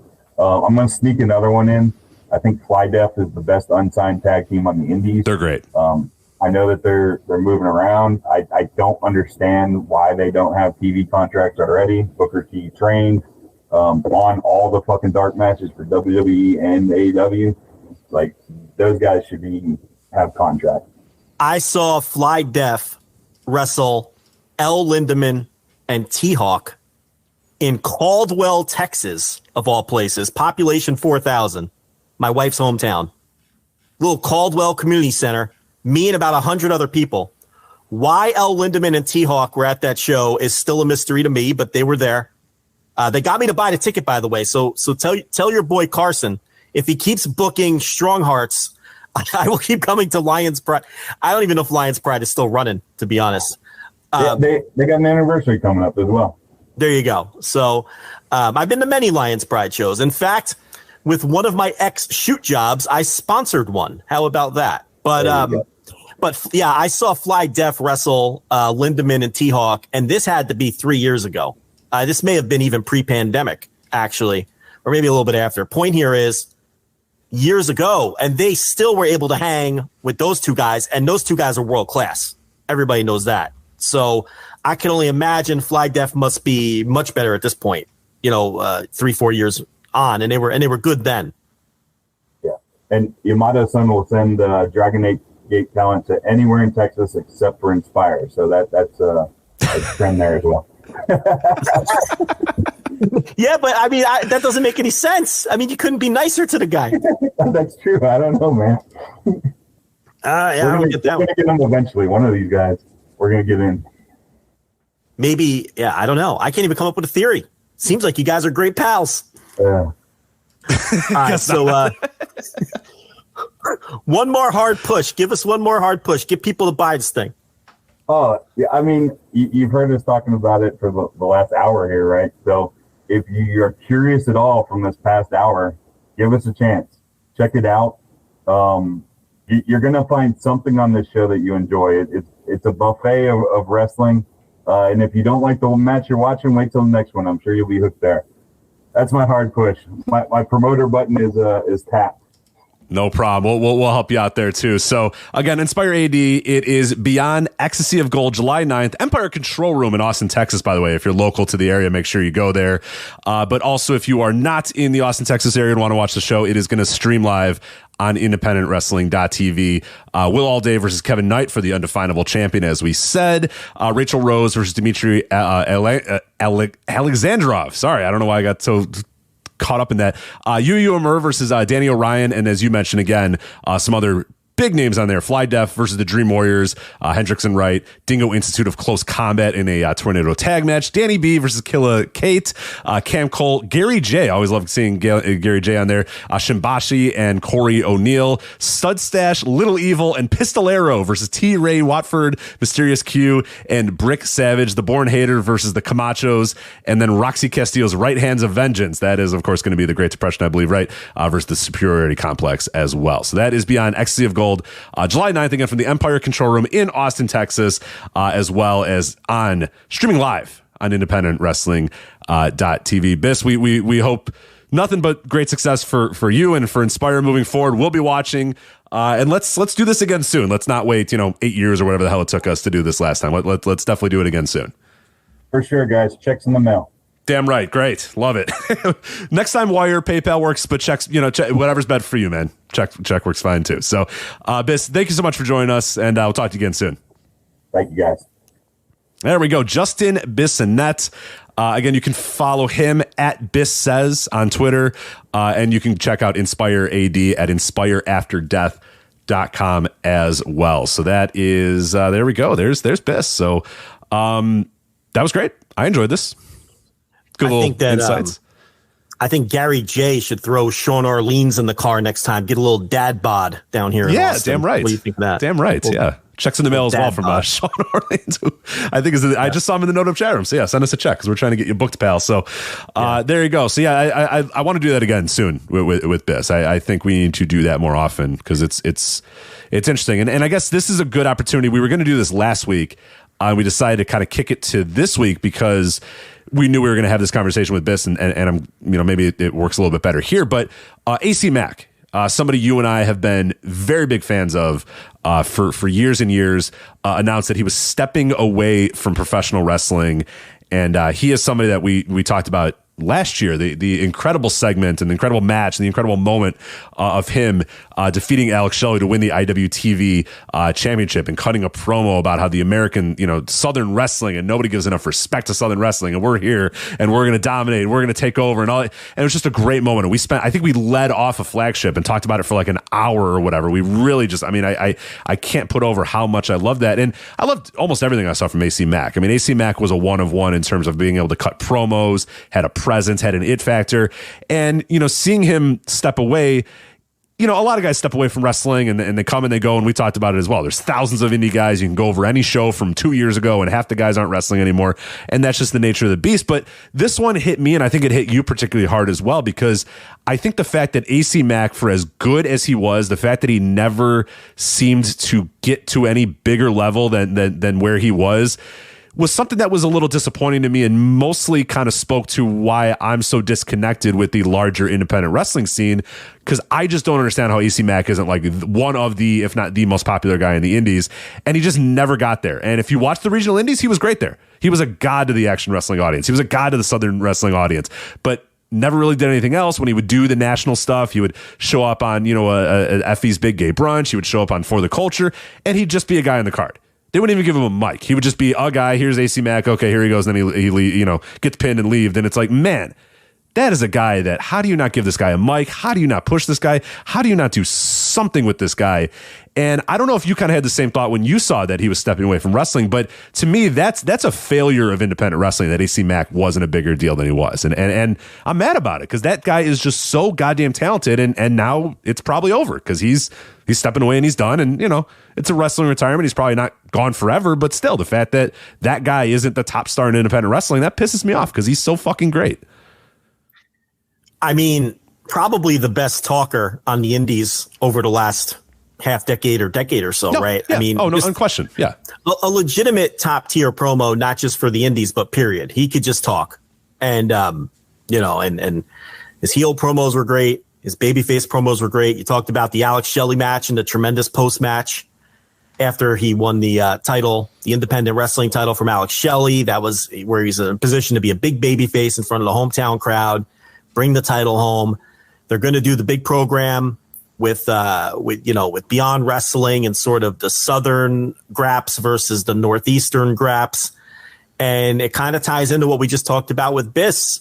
Fans kind of did not want that. I mean, fans didn't want to be worked in that way. And they were getting mad at Drew Cordero for worked tweets, putting down the Southern Wrestling. And it's a different landscape now in indie wrestling and we've seen it play out time and time again, where the fans they don't want to be worked in that way. And, I did talk to some people involved in that angle and some people close to AC Mack, and there were some other issues that got in the way of that angle. But yeah, I mean, we saw it play out publicly where fans really just kind of rejected that. And then as a result, a title reign that you and I were very excited about the possibilities of because of how hot that title change was and the hot promo afterwards and everything and the possibility, it just kind of fizzled from there. And he ended up having a very nondescript title reign against a not very exciting list of opponents. And it was a shame. And it's a shame that for whatever the real reasons were, that storyline just never really came to fruition. I did learn that, like what happens with a lot of people, it's not that AC Mack wanted to be the big fish in the smaller pond. But he did have a great shoot job from what I'm told, or has a great shoot job, which did sometimes get in the way of some bigger opportunities. And, and we just heard Biss talk about two guys, Eric Shadows and Downfall, who he would have been booking, and pushing for years, but they had a great job with UPS, and benefits and health insurance. And it's like, sorry, man, we're not going to make it because I want health insurance. So sorry. Yeah. And I can't work Sunday, and that happens at the independent level, and then when those guys became free, he just didn't have the spot anymore. And AC Mack's another guy who has a great career outside of wrestling, and maybe that got in the way a little bit. But it's a shame. And I do, from talking to people, get the sense that a lot of wrestling retirements, I think he's going to wrestle again. His last match is in July. Someone very close to him said that he probably won't ever wrestle full time again, but put odds of 80 or 90% that he'll wrestle again at some point. You know what I mean? So it's not like he's going to disappear. Right. Maybe he thinks he's going to, this happens a lot with wrestlers too. Maybe AC Mack genuinely believes he's done with this. Right. But I mean, he's got a boyfriend who's in wrestling currently, and it's not like he's going to be totally removed from the scene. And it's hard. Yeah. That's why wrestler retirements don't last very long. Cause it's like you got into this scene because you love it. You got into wrestling because you love it. And it's, it's hard to step away. And then maybe you go to a show and you're like, damn, I want to hear that pop of that crowd again. Or, oh man, I want to be, it's addicting. And that's why these guys do this for as long as they do. And why many wrestling retirements don't last. Cause I know plenty of guys who and people I'm friends with or whatever that have retired, multiple times or said, yeah, I'm done. But, every so often somebody calls and they go, yeah, fuck it. I'll go. Yeah, I'll wrestle. They wrestle once or twice a year or a couple times a year. They do a favor for their guy or something like that because, yeah, it's still, they still love it deep down. They still love it. And yeah, you know what? I still got my gear. Hell yeah, let's go. Let's do it. And we'll do a match. And then I won't wrestle again for 4 more years or whatever. And that's cool. I mean, that's being able to kind of have that approach to wrestling is probably pretty healthy, but yeah, I would assume that we are going to see him again, but he definitely just feels like a great example of just how, like we've talked about over the last, 5-6 years or whatever, it's because a guy like that, man, imagine him 10 years ago. All we have to do is talk about when he got booked, and we would do this on our WrestleMania preview shows as well. The guy would get booked for the Culture shows all the time. The guy would get booked for Big Gay Brunch, shows all the time. And we would run down the card and I'd be like, oh my God, it's AC Mack in like a 5-way scramble match. And then I'd watch the show and he'd come out and he didn't cut a promo. He just walked out to the ring, the bell rang, and then he wrestled. And I'm like, that is booking malpractice to not give that guy a motherfucking microphone. Like, what are you doing? And I think it just speaks to guys not being, I don't know if people aren't just in on the scenes. I don't know if people aren't just know.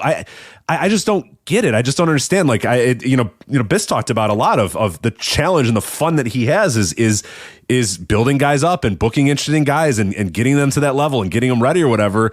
And yeah, I know that Biss watches a ton of stuff. I know that he researches and goes to shows and is trying to always find whoever the next people on the come up is, or a person that's maybe not being utilized as much, or he watches a show and sees a guy and goes, I can do something with that guy. I can do something. I don't know if a lot of other indie promoters have that same oomph, that same vibe or whatever. And you get it with those national shows where AC Mac's on the show and you don't give him a microphone. Like that means to me that you don't know who this guy is. You booked this guy, but you don't know who he is. Because like you said, is he one of the best indie promos of the last, decade? Yes, absolutely. And you know how many people heard, other than if you weren't watching Action or SUP or Southern Indies or really following that sort of stuff, you had no idea that this guy was as good of a promo. I promise there are people listening to this show that have never once heard AC Mac talk. And that's, that sucks because, again, he's one of the best promos on the indies. And I think that just speaks to, again, like we said, I don't know if a lot of these bookers, I don't know if a lot of modern indie wrestling is the students of the game. And this applies to the wrestlers as well. Watching tapes, studying guys, knowing who you're booking, knowing who you're against, learning, trying to get better, trying to improve. Like, I don't know that you saw that for a long, long time. And hopefully we're out of that period and moving forward in a better way. And I do think I do see some positive signs, and I have seen some positive signs so far in 2023. Look, you never know what's going on politically. So, it's sometimes maybe when you have conversations like this, it's possible you're being unfair to people. Mm-hmm. When I saw a guy like AC Mac who rarely ever had a chance to leave the South, and then when it came time for WrestleMania weekend, or it came time for a collective, and you see shows where he is tailor-made to be featured, like the For the Culture shows or the big gay brunch shows that you mentioned. And then when I look and see that on 8 total For the Culture or big gay brunch shows, in 8 total matches, he worked 1 singles match ever. It's hard to understand. Again, I don't want to blame the people booking those shows, or because you never know what's going on politically. I think he did commentary on a few of them. But again, those are the kinds of shows, the high profile shows, these WrestleMania weekend shows, these shows that are designed to highlight wrestlers, right? And it was very frustrating always to not see him get that spotlight for whatever the reasons were, because those could have been the breakout moments. That could have been where an AC Mac, who maybe not the national wrestling fan is necessarily familiar with, someone who buys a ticket who's at WrestleMania weekend, somebody watching the endless streams says, wow, that guy I saw that dude on For the Culture. He cut the best promo of the weekend, and he had a 4.5-star match. And that's how a guy gets made. And that's how a guy gets noticed by promoters around the country and gets booked in other places. And that's how their careers grow. And I just never understood. It was so frustrating from a fan standpoint to never see him featured on those shows. And this is not something new. We've talked about this specific topic before with him. About him. And it's like, how come he's not? And again, I don't know what was going on politically, and you never do. And then, so it's like, I can't speak to that. I can only speak what we saw on the outside looking in as a fan. And this guy was a top tier promo, but on top of that, he could also go. He could absolutely also go. Yeah. It's like, I think people talk about his promo ability so much that we forget that he was a pretty great wrestler. We underrate his work. For sure. He had a good look too. I mean, a big 6'1", 200 pounds, good look, great gear, good work, good very unique gear. It's just all worked. Total package. Yeah. Which is why he was pushed so hard in the places that he did work, and why he was so over in the places that he was over in. And another thing that we've always talked about, I mean, you're talking about a gay black man who was over like a hero in the Deep South. Mm-hmm. Think about that for a second. Okay. Think about that for a second. And, it's, and also just from, and look, maybe I'll misspeak here. Who knows? But my heart's in the right place. When you're talking about representation, you've got This is an openly gay man, okay? But it was never his gimmick. This was not a gay wrestler. This was a wrestler who happened to be gay, right? And I'm not knocking gay wrestlers who use that as a gimmick. That's been part of pro wrestling's fabric for decades. In Mexico, it's part of the culture with the Exoticos. Here, there's obviously been an incredible boom in queer wrestling, especially in the Northeast and all that. I'm not knocking any of the people who use that as part of their gimmick. Of course not. But so I want to be clear. But this is also someone who provides representation in a different way, where it's just an openly gay man who's a wrestler who happens to also be gay. And I'm not saying he was even unique in that respect. You have Fred Rosser. You have the acclaimed. Anthony Bowens. Anthony Bowens is another obvious one on national TV. Which, by the way, I just, and he tweeted out about this as well at Rampage last week. And he talked about how cool of a moment it was that they did the Harley Cameron, thing. And she, she's like, oh, I think you're attracted to me or whatever. And he had to stop. And he's like, no, I'm gay. And then the crowd explodes and goes, he's gay. And he said it was like, man, never did I think that I'd be in the ring and I'd have, 8,000 people chanting he's gay in a positive way. Everyone going, yeah, what I mean? Like, how awesome that was. And you could see it in his eyes as he looked around and was like, holy shit, man. Like, look at where we've gotten in this world that I now can do that as a part of my face gimmick to say I'm gay, where we had how many times of, Kwee in WCW where their gimmick was they're gay, boo them. You know what I mean? Like, that's, well done was essentially the same thing of like, look at, boo them. How many times in wrestling history was that? And that's it's pretty cool that now in 2023, Bowens could say I'm gay. And that's like the face thing and the crowd explodes and chants for how gay he is and how awesome that is. Like, that's cool. It's cool as hell. He absolutely. And again, I just think it's remarkable in the Deep South that someone like that gets over as a massive baby face, and that's incredible. And that's, some loss of some representation there too, when you talk about a guy like that stepping away. So there's that aspect to it as well. So, I think it's a loss, obviously a huge loss to the Southern independent scene. And, I don't know. I don't want to come across angry that, he never really broke out of that area of the country, but anger is not the right word. Probably frustrating is a better word. It's just frustrating that someone that talented, he just slipped through the cracks. He just kind of slipped through the cracks. And it's just like that. A guy like that just shouldn't, you know what I mean? You know what? There's probably a lot of people like that, though. Yeah, and that's what I mean. And that's I wanted to get to that with Biss a little bit, but obviously we ran out of time. But like, him seeing Ricky Starks in that garage and saying, yeah, screw it, let's book Ricky Starks or whatever. A lot of indie promoters just wouldn't do that. You know what I mean? They're so worried about selling every last ticket and getting every last retweet and getting every last like that. How many people have slipped through the cracks that just don't get those opportunities, don't get those chances because now we're full. Now the card's full of all this fly-in talent, and then we have 3 of our local guys, and they're all going to lose. And no, sorry.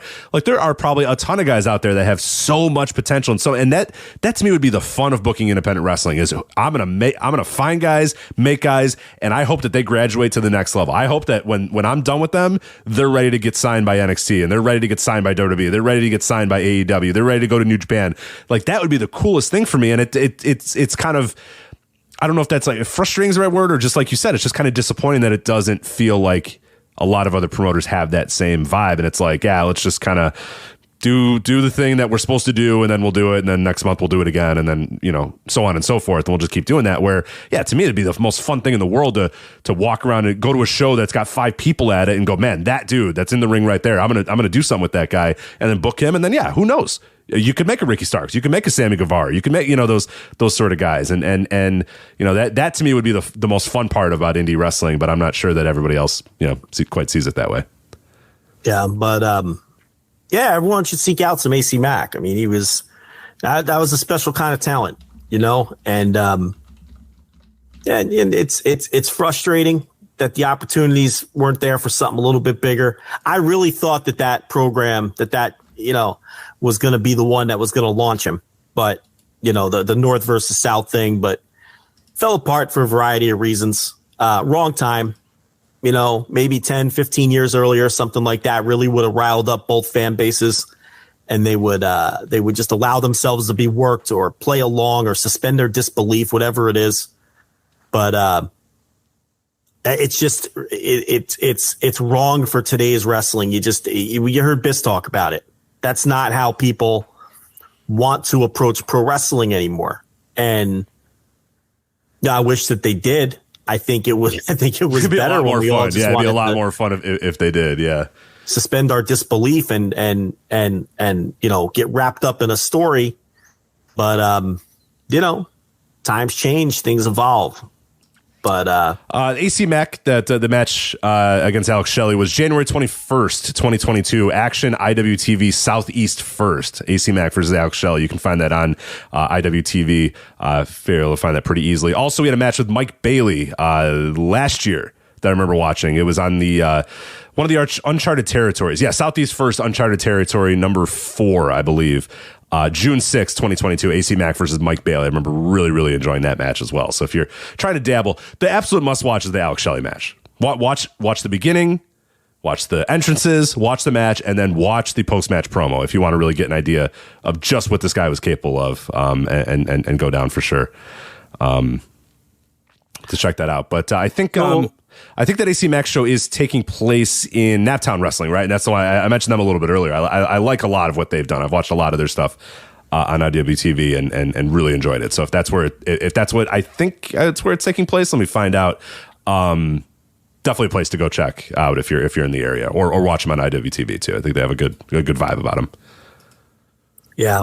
So what show did you go to a couple weeks ago? Did you do that the week I was gone or no? I went to what the hell shows did I go to? No, I don't think I went to. What show did I go to? I went to an AEW show a couple weeks ago, but did you cover that already? Yeah, I covered that. Okay. I looked for any indie stuff. Well, I did do a whole segment about the turmoil going on in Chicago. That's a mess. So that is indeed a mess. But some other indie stuff. Like I said, one thing that I've really enjoyed doing in 2023 is breaking away from watching too many of the prestige. Like we talked about GCW. Like I'm not going through and watching GCW. I'm done. I'm done watching GCW. I'm not going to get what I want out of it. It's fine. A lot of the other kind of big time, super indie, I'm not really watching many of those. I just go to IWTV, man, and like I'll just click a New Texas Pro, like that we mentioned them a little bit earlier. They're a company that I like and enjoy a lot. West Coast Pro Wrestling, I think, is doing some interesting stuff right now as well. Action, I make sure to not miss an Action show. I think they're doing really, really cool stuff as well. And I mentioned Naptown.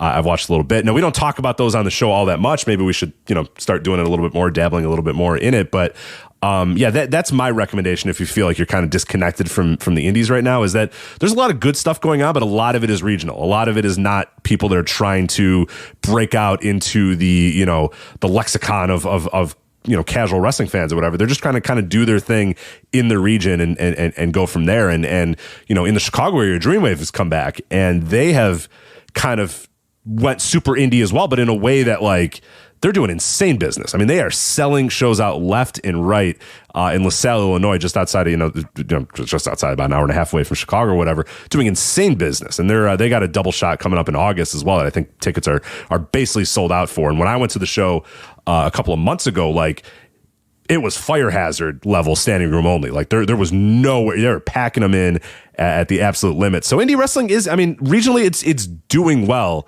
It's just, I don't know. The big picture stuff we just don't talk about on the show anymore because it just has no appeal to me whatsoever. Yeah. Well, I think it was good to really do a long indie segment because we really haven't done that in a while. So, I feel good about that. I feel like sometimes with AEW and WWE, it takes up so much real estate on the show that sometimes we get away from talking about other things. And what this show always was a show where we talk about it, where we try to talk about everything, at least anything that's interesting that's going on in pro wrestling. So it kind of felt good this week here to stretch our legs a little bit and talk some indie wrestling.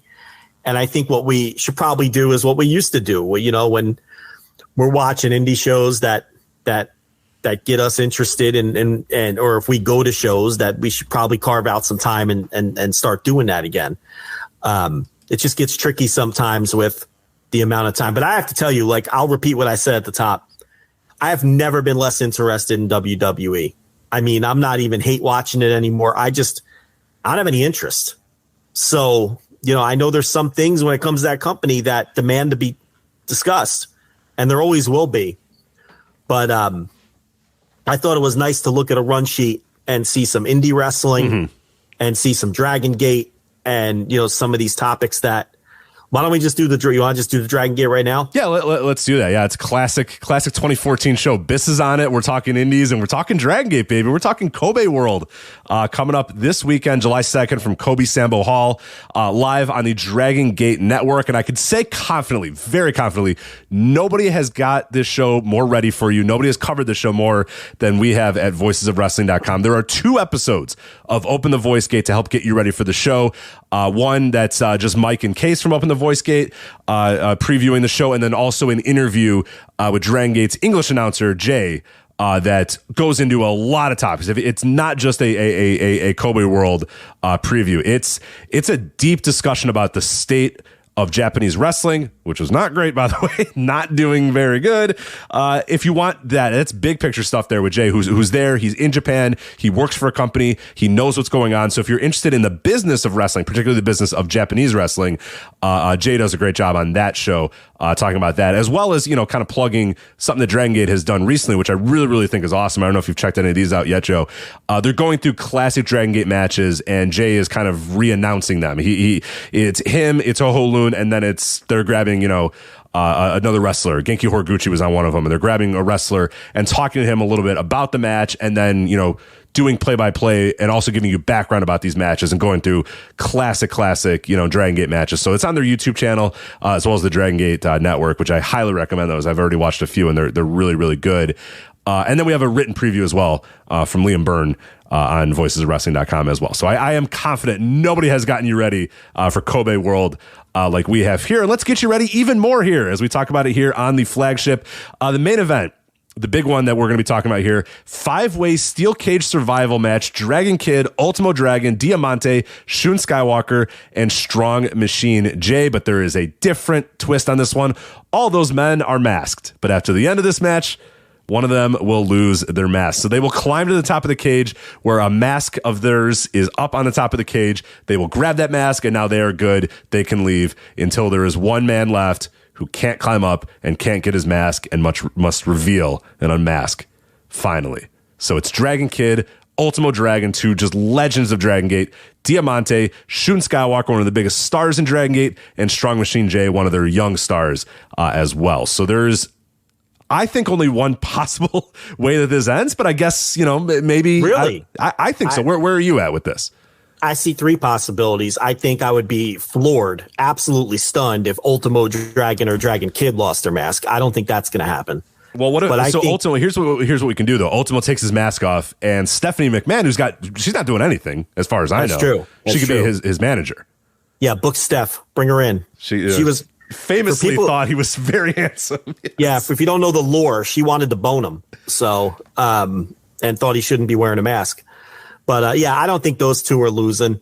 But I think you can put odds on any of the other 3. You can make a case for any of the other 3. Diamante is just the workhorse of the roster, and I don't know if he's somebody. Now there's arguments against the other 3 losing as well. I don't know if he's somebody who I don't know his mindset.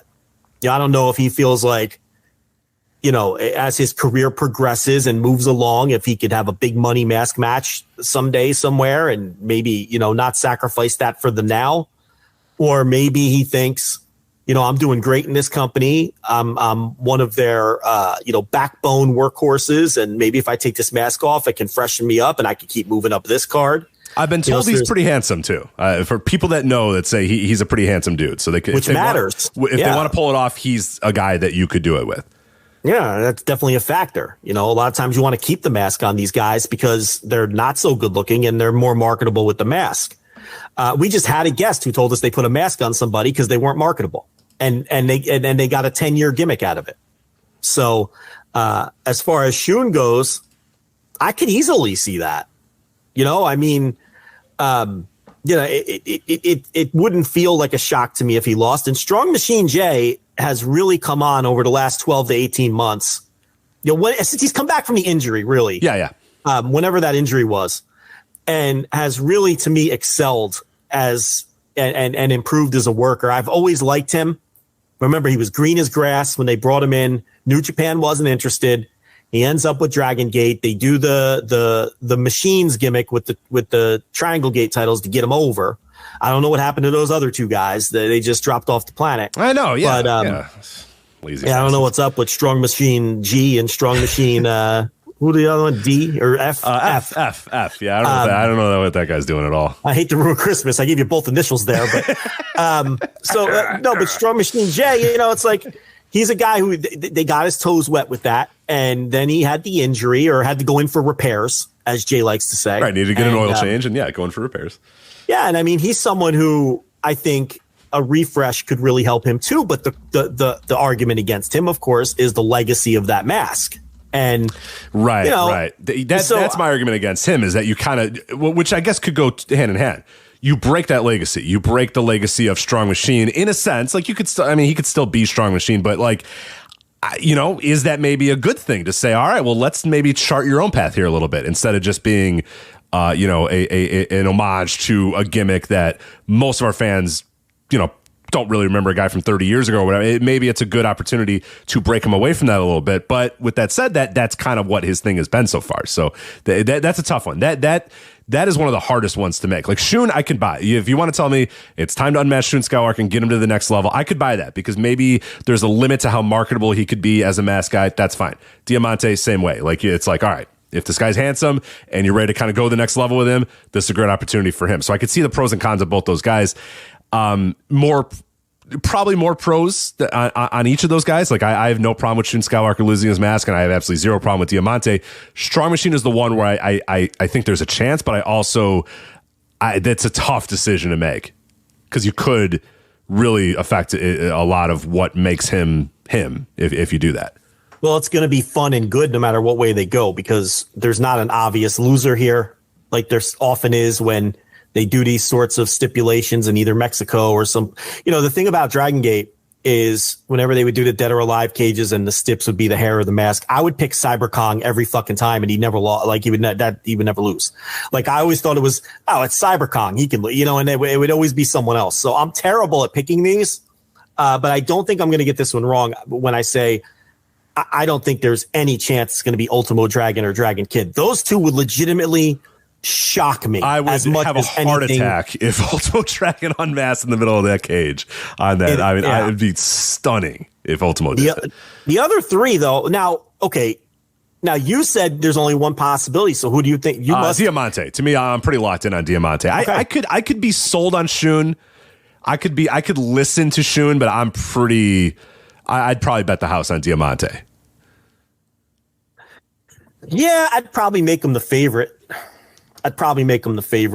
But neither of the other two would really even surprise me. Honestly, I think any of the three could. But I would make Diamante the favorite. Open the Dream Gates. If you're anything more on the cage.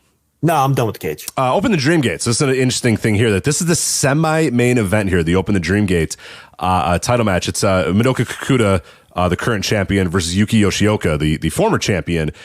So a bit of a rematch here. And the build, I don't know if you've been kind of following Dragongate as of late. The build has kind of just not been anything. They kind of said, hey, these guys are going to face each other. And then they've just kind of had a bunch of weird, not necessarily real hot angles or hot shows. It was just kind of like, hey, these guys are going to face each other. They're generational stars. And there it is. And that's sometimes that's okay. And sometimes that's fine. But it doesn't feel like a super hot match in the same way that an Open the Dreamgate title match at Kobe World usually does feel. It's just kind of this guy and this guy are going to face each other, and it's a big spot. Jay put it bluntly, like these guys got to go out here and deliver. I mean, they have to think that it's a slight that they're in the semi-main event, and they basically need to go out there and prove to the entire world like we're the next generation. Kakuta did that big promo after Dead or Alive, listed all the people that are the next generation, declared that generation begins now, all that sort of stuff. Well, and Jay put it bluntly, like, yeah, now it's time to do it. Like, all right, fucking deliver now. You made that big proclamation. You're the champion. You're the next generation. Let's go. Let's do it. Prove it. Let's see it. I mean, it's Kobe World. You got to bring your best. You got to bring your best here. They got to deliver, but it's not. I don't think. Now, look, you say the match hasn't been built well. I don't think the show has been built. They haven't had like a show in weeks. Yeah, they've had like random house shows, but if you're watching on the Dragongate Network or whatever, you've basically those aren't shows that have consequence. They haven't had shows of consequence in a long time, which is very bizarre. The other thing is that because I think they're relying on three things to draw for this show. Number one, Ultimo Dragon putting his mask up. Yep. Number two, Hiromu was on the show versus Yamato. And number three, Shingo is coming back to Dragongate. He's not wrestling on the show. Maybe. Maybe. We'll get to that, yeah. But, I mean, I think they're relying on those three things to draw the house because this has not been like a well-booked show, or at minimum, this hasn't had a classic build. You know, Dragongate typically does a great job building their big shows. They've kind of just been off the radar with this, running little house shows and fucking villages and shit. They haven't run big shows in the run up to this. So, from that standpoint, you know, I don't think Kakuta Yoshioka is being counted on as one of the major drawing matches, which is weird because it's a Dreamgate match. And the fact of the matter is Kakuta should not lose this match. I think it would be a massive, massive mistake to beat him this quickly and go back to Yoshioka here. That'd be a mistake. So I don't think there's a lot of drama tied to this result. And quite honestly, it's at best, being generous, the third most interesting thing on the show as the Dreamgate match. So, you know, but like you said, I do think they need to go out there and have a killer match, you know, and that's important. You know, I'm not the biggest Yoshioka guy. Okay. So I'm kind of coming in, for me anyway, I'm coming in behind the eight ball already. Cause that guy, I think he's charismaless to me. He doesn't connect with me at all. So, to impress me, they're going to have to actually have twice the good match as it's going to take to impress everybody else. But, you know, we'll see. I want Kakuta to have a nice title reign here. You know, a lot of the recent Dreamgate title reigns, let's face it, it's been spotty, Rich. These haven't been, you know, even your most ardent Dragongate fans, I think, would agree with me there that some of the recent Dreamgate title reigns have not been great. And there's a lot of reasons for that. You're trying younger wrestlers. They're not all going to land. You're coming off, you know, you had the pandemic, which was a fucking disaster. You're coming off the pandemic and trying to get fans back in these buildings, which isn't easy. You're trying to get these young wrestlers over with, you know, fans coming out of a pandemic, which isn't easy. That's why you see somebody like Hiromu here. Okay. Hiromu does his All-Star Festival. Look, so, you know, this is what I talked about a few weeks ago. It's payback time. You know, all these promotions, they're doing favors for each other to try to, you know, the fucking rising sea rises all boats, or whatever the fuck that phrase is. That's what we're trying here. Okay. So, you know, Hiromu will come in and work, but he's beating Yamato. I mean, we all know that. He's not losing. He's the New Japan Junior Champion. Oh, yeah. He ain't losing this match. Yamato is doesn't fucking matter whether he loses or not anyway, as this veteran guy. But that's kind of the rub, you know. It's like, all right, we'll send our guy, but he's going over, you know. And then maybe you can have an angle coming out of that or something. I don't know, you know. And then Shingo is going to be there, and we got a giant fucking question mark sitting there for Ishikawa, which everyone seems to think will be Shingo, and that makes the most sense because Ishikawa is doing his match series or whatever, and this is the next match in the series, and it's a mystery opponent. Wasn't the last one Muto? Yeah. Wasn't Muto? Yeah. So this would make a lot of sense with Shingo coming back. I mean, that makes all the sense in the world for this one to be. He's going to be in the building anyway. And it's not even really a match. It's more of an angle. He's going to hits a pumping bomber, and that's going to be that. Last Dragon, and then 1, 2, 3 over. Yeah. Right. He might not even bother with the last. He might just pump and bomber him a couple times. Yeah. You know? And that might be that. But that's the draw those are the three things that they're counting on the draw for this show. And I want them to do well. And we'll see. I mean, the card, it looks like a nice looking card. I'm looking forward to it.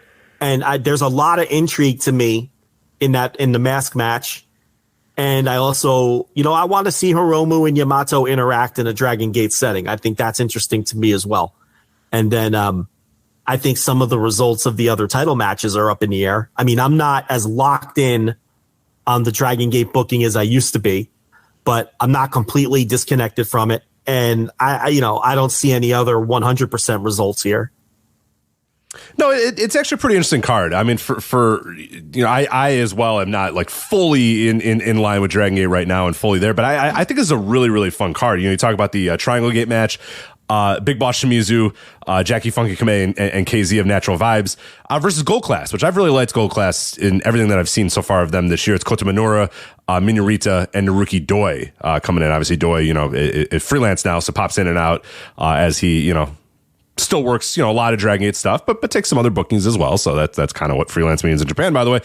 Yamato versus Hiromu, as you mentioned there. Open the Twin Gate. I'm really interested in this one as well. It's Susumu Mochizuki and Yushi Kondo, M3K defending against Ben K and BB Hulk. And Ben K, I think he's got to be that next guy that little by little, you've seen it with Ben K. And obviously he was the dude many, many years ago. I think he was one of the pandemic champions and it kind of fell off. And then he's just kind of been trying to build himself back up a little bit. But he's a guy that, I think is ready to get back to that top tier level. And I hope he does. I'm a huge, huge fan of him and just think that he's got all the potential in the world. And BB Hulk's a guy who I've been very down on over the last couple of years, but I don't know what's happened. But in the last year, he got himself healthy. I don't know what it is, but his work's been pretty damn good. And I have never been a big BB Hulk guy, but I do think that his work this year has been solid as hell. So that is a chance to be a really good match.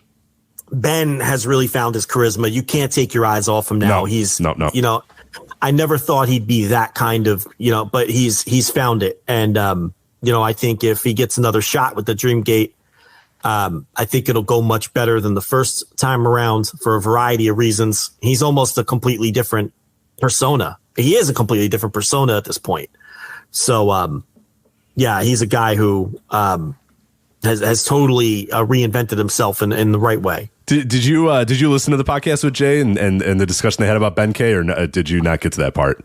I'm still working my way through it. It's 3 hours. Yes, so, it's a long show. Well, he mentions at one point, because Case and Mike were asking him about Ben K, because apparently Ben K was living in like the Dragongate dojo up until like a couple of months ago, even though he graduated years ago. He's like 30. I know. The guys, they're like, what? He was still there? And Jay's like, yeah, it was weird. And they were just kind of like, all right, dude, there's no room. You have to go now. And they said that it was hilarious. His room was a bed and a TV, and that was it. It just had a bed and a big TV. And that's all he had, which is perfect. A simple man. I was like, what more do you need? He's got weights. He's got a TV. He's got a bed. He's good, man. He's good. Give me the MLB extra innings package. I'm sure he had it. Yeah, I'm sure. I just love this idea of Ben K, this 30-year-old in here with all these trainees. They're doing those neck stretches and stuff. He's just sitting there, eating the soup, being like, "Hey, what's going on, guys?" Yeah. How you guys doing? How's it going? Yeah, what are you doing today? Yeah, that's cool. Yeah, all right. You know how many classes have come through since he was there too? Right? It's so incredible. It's a great story. Like, did they not have the heart to tell him, like, all right, like when you graduate, you kind of, you go. you don't have to stay here. You can go somewhere else. But Ben K. How about Masato Yoshino getting mixed up in the period scheme and he's dead broke? That's sad. I mean, what's going on there? Great. Yeah, that is a for more detail on that, the podcast that Jay talks about it. But yeah, the Yoshino thing is pretty heartbreaking, and essentially, he can't wrestle. Right. He can't wrestle. He's and he got mixed up in some financial scheme or something, and and apparently it's not any kind of secret. He talks about it like on fucking social media or whatever the fuck, YouTube or whatever it is. Man, that's not good. No, yeah, that was a very sad part of that show. I was like, oh, Jesus Christ. Yeah. This guy with his back's shot, he can't wrestle, and now he's got no money. It's like, okay, great. There's another wrestler who's in a similar state that I'm not, it's not my place to discuss it. And it's just, you hear stories like that and it's like, man, it's sad. And the thing about him is unlike a lot of guys, he can't just come back because of his injuries. Right. He did the retirement thing, but he did the retirement thing because his back was fucking shot. So he's done. Yeah. Horrible. Yeah. So there you go. Don Fuji, Suji Kondo, Kano, Yes, it's Don Fuji and Shuji Kondo versus Kano and Masashi Mochizuki. Now, I don't know. We'll loop a little bit of no in here. Did you see that Kano has disbanded Kongo? Kongo is no more. Yes. What do you make of that? What do you make of that? It's just time. I mean, it's you can't keep these things together forever. But he's cutting a lot of weird promos. Like, now it's time for me. It's been time for, he cut some promos in the vein of, it was about Noah, and then it was about Kongo, and now it's time for me. And I don't know if that's him just cutting a wrestling promo. It's hard enough to tell in your own native language, and then you're getting translated promos. Things get a little tricky. Yeah. But it's it's something to keep an eye on. But again, it's hard to ascertain things right now because, as I talked about before, all of these promotions are trying to help each other. Everyone's scratching each other's back to try to sell some fucking tickets. New Japan's doing reasonably well, but even New Japan isn't doing all that great. Their last show with, I talked about that. I didn't think that was a great attendance. But all these other promotions are really struggling. They're really going through it. And the Korikens haven't come back yet. And, and it's funny because I don't even think, and even when it comes to New Japan, I really don't think you can blame COVID hesitancy or things like that, because somebody sent me an article about how Japanese baseball is all the way back. Packed buildings every night. The attendance is back to the pre-pandemic levels. So I don't know. I don't think wrestling gets the same excuse. I think when it comes to wrestling, it's the kind of thing where when people go without it, they forget about it. It's harder to get them back. Yeah, those fans just left. And Jay kind of talked about that too. He's like, we keep trying to get those people back, and it might be time to just say those people might be gone. They may have just gotten, they do new things. They don't care about wrestling anymore. They broke from it. They got out of the cycle, and they're not hopping back on. Everybody thought you'd turn the switch and it'd be okay. Now everybody can come back, and they just haven't. And nobody's quite sure how or why or what the hell you're gonna have to do about it. But it's a big, and again, that's why that episode I cannot recommend it enough. The interview with Jay is, the big picture things of a lot of these companies thought, okay, cool, restrictions are gone, let's turn that light switch on and let's go. And then they did, and the people haven't come back yet. And it's like, oh, okay, well, now what? Yeah, I mean, it's just, New Japan is doing reasonably well, but, they're very hit or miss even with their shows. And we'll see how the G1 does. That's going to be a big one. But New Japan also is taking this time to give a genuine effort into elevating new people, which I think it's a good time to try that, right? And because you're not going to be killing business that's red hot by trying to get new people over, because business isn't so hot now anyway. But the gulf between New Japan and everybody else, even with New Japan kind of being like, from a business standpoint, is enormous. These other promotions are really, really going. Look at some of these Korakuen numbers, and for big matches too. And that's why you're seeing a lot of these wrestlers working, and all these promotions trying to help each other out. Everyone's just trying to sell some tickets, man. Whether it's 100 tickets or 200, just trying to sell tickets and scratching each other's backs. And we'll give you this guy if you give us this guy, and you come here and it's. When you see this stuff happen, it's not because the business is thriving. When the business is thriving, everyone's kind of in their own little silos, doing their own little things and selling all their own tickets. When the business is not good, go back and look at a lot of cards from 2003 to 2006 or whatever. Yeah, look historically. Yeah, a lot of those shows had a lot of people from a lot of different promotions on all these shows, and it's like, whoa, hey, what's that guy doing there? What's that guy? Well, trying to sell some fucking tickets. Trying to get this thing back on track is what's going on. Well, you need marketable stars. It really always comes back to that. Yeah. Okay, and no offense to Jake Lee, why do you think All Japan has turned to Yuji Nagata? Because he's a recognizable top star. They're trying anything. Okay, and the idea being, well, then at the end of this, Yuji Nagata will put somebody over. Maybe it was going to be Shotaro Ashino. I don't know. Maybe it's going to be somebody else. Maybe Yuma Anzai taking him. Probably Anzai. Yeah, I would imagine. I mean, can you keep it on Nagata that long for when Anzai is ready? Yeah, I don't know. I don't know if you can. New Japan might be like, hey, listen, we need this guy. I know he's not exactly working top of the card, but he still has a job and responsibilities. So how long can you keep a guy like that around? and you see with Dragongate, trying, that promo, Kukuta's promo with the new Big Six. These promotions have to fight. Listen, it's always the same story. Whenever wrestling is in a down cycle or a promotion is struggling, you have to find a way to get somebody hot and identify those hot new stars. And that's what everyone is going through now, including New Japan, who are working real hard to elevate new people during this period. Elsewhere on the show, real quickly, Jason Lee versus Ishin as they open the Bravegate title match. Kagetora, Nohashi, and UT versus Dragondaya, Eita, La Australia, Mochizuki Jr., Tanaka versus the Zebra, Tio and Kai, and then just your everybody else on the show. Your Genki Horiguchi. That's the pre-show match. Which is funny. Kai is in the pre-show match, which is kind of, I think he was in like a major spot earlier. And then the other pre-show match is your Genki Horiguchi, Ho Ho Lun, Punch Tamanaga versus Problem Dragon, Sachioka Boy, and Yoshida is just kind of your, hey, here's all the other guys. And then Ho Ho Lun rushes to the announce desk. Right. Yes. Literally right after the match ends.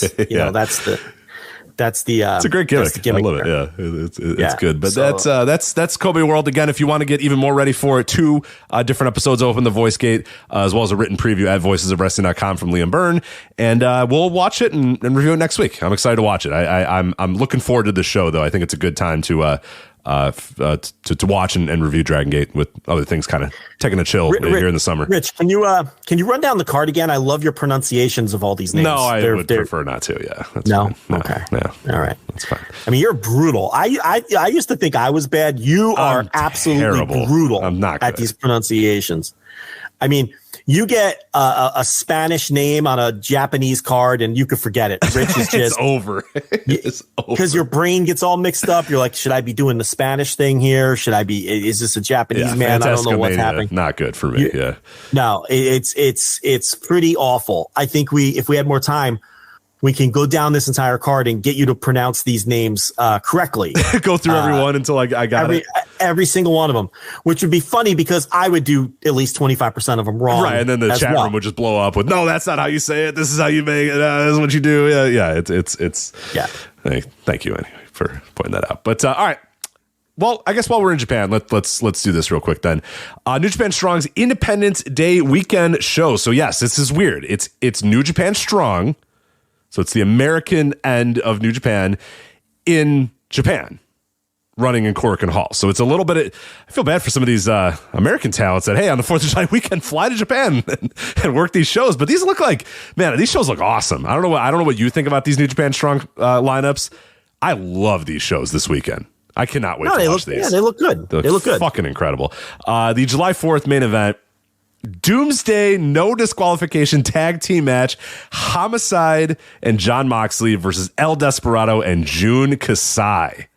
Yeah, so did you ever hunt down the Moxley Despy match from? Yes. Oh, you did? Okay, so because then they're having the final death match the next night coming off of the tag here.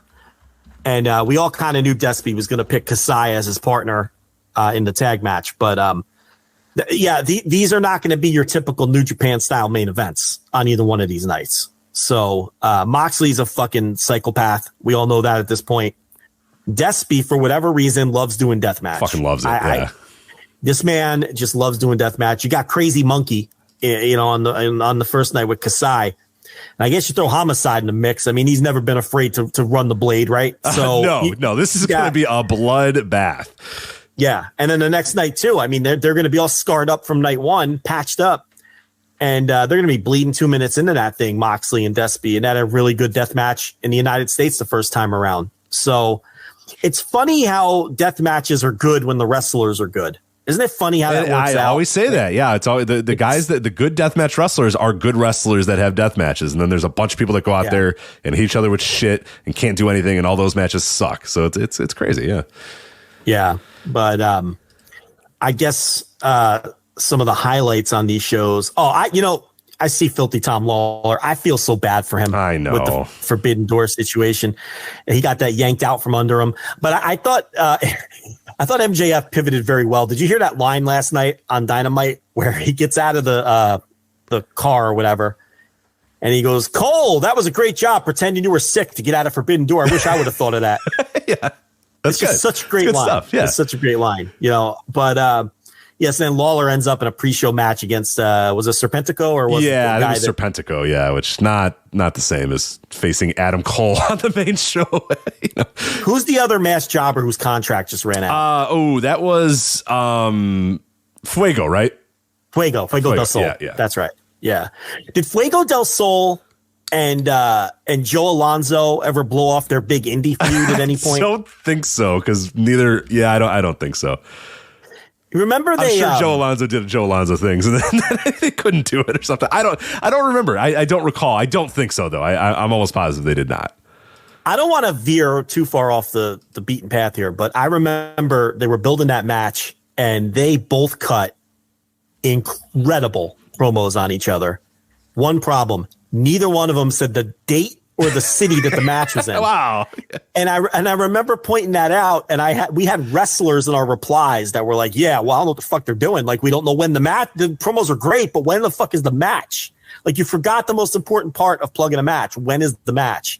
But I always think about that. And I'm like, did they ever get around to having that big blow off? Because their promos actually got me into it.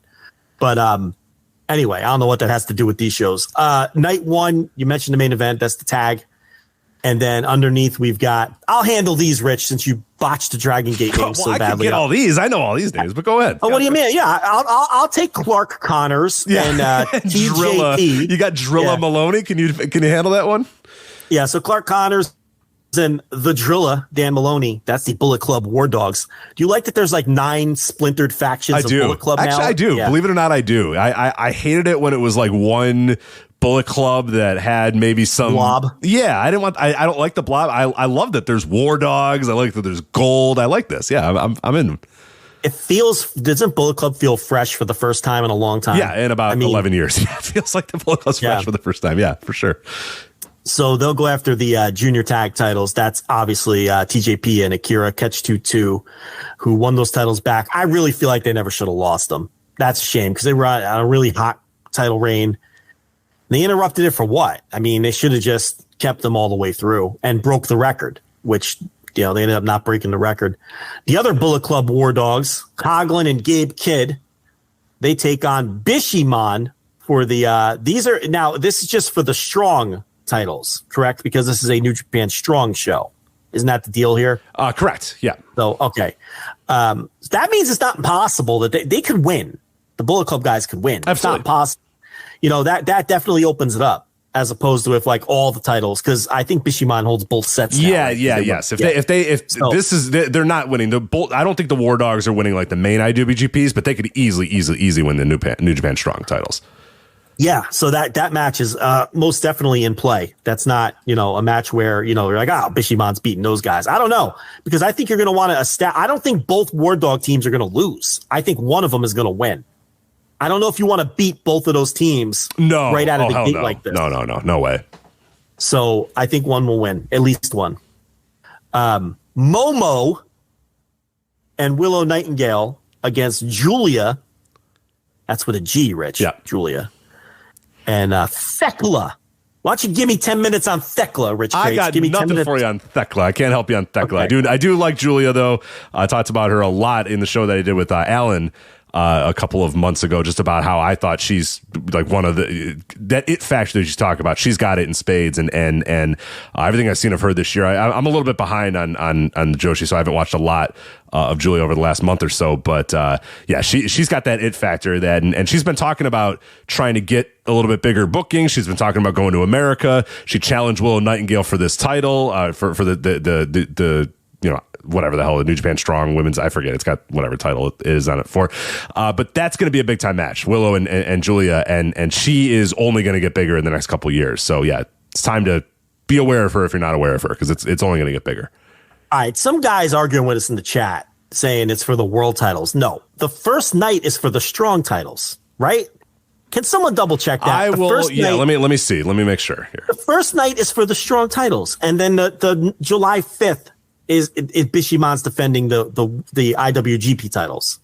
We got the match lineup on the official website here. Strong Openweight Tag Team Championship match. Yeah, so we got it right. The first night is the strong titles. The July 5th is for the IWGP titles, right? Now let me confirm that. Make sure that we have it right. It's, we're mostly right. People always think we're wrong. We're mostly right. Night 2, July 5th, IWGP Tag Team titles. Yes. Yeah, the July 5th match is for the IWGP. Yeah, we're not on that one yet. We're talking about July 4th. I'm saying that the War Dog team can win the strong titles. I think they're more likely to win the strong titles on the 4th than they are to win the main IWGP titles on the 5th. That was my point when I said, because they're not, that first match is they're doing 2 matches. Yes. The first match is for the strong titles. The second match is for the IWGP titles. I think they have a chance to win the strong titles. Right. Maybe they'll win the fucking IWGP, but I think they have a better chance to win the strong titles. I agree. Yeah. Anyway, Kingston and Rocky Romero versus Gato and Kenta. Oh boy. Alrighty then. Lawlor versus Kosei Fujita. That's a cool little match. Rock. That's gonna rule. Lawlor versus Kosei Fujita. That's gonna rule. Yeah, that's a cool match. And then we've got some of the opening match stuff. Alex Zane, Lance Archer, and Rohei Oiwa versus Team Filthy. The Team Filthy guys that aren't Lawlor. Jarrell Nelson, J.R. Kratos, and Royce Isaacs. I'm glad a lot of these guys are getting an opportunity in Japan. They've busted their ass on these strong shows, and now they're going to wrestle in Korakuen Hall. Bad Dude Tito takes on the DKC, and then the kickoff match. Is this one of those ones that won't air? Is that how this is working? Dude, I want to see Oscar Lube, but they never show him. I don't know how this works anymore. Like sometimes they used to show these all the time, and I would be like, oh, hell yeah, here we go. And then I kept getting excited, and then the guy, they would never show him. So I don't even know anymore. I don't know. Yes, I don't know if we're going to get our fill of Oscar Lube here, but I don't know. Yeah, I'm just not going to. I'm not going to worry about it. So then the 5th, we talked about the final death match, Moxley and Despy. Final death match. That's what it's called. Final death match. So the strong title, which Kenta defeated, if you recall, Tall Haku's son. What the hell's his name again? Hikuleo. Hikuleo, by throwing him through the table off the fucking stairs, off the fucking bleachers. I thought that spot was great. It was so anyway, good. Yeah, that match rocked too. What a good shitty match that was. Yeah, right? it was not a good match, but it fucking ruled and it was great. It was a good shitty match. Yeah. And so he'll defend against Eddie Kingston. I don't know. Maybe Kingston can win. Who fucking cares? It's the New Japan Strong title. You know, if you want to send Kingston into the G1 with a fucking championship belt, then maybe you do a change here. Who knows? Because you don't want him losing going into the G1, right? Like, doesn't it make more sense? I guess to put him over? but I guess it depends how you want to book him in the G1 as well. Because if he's a champion, then he needs to be somewhat protected. But then again, he'd be going in somewhat protected anyway. So actually, you know what? That makes all the sense in the world.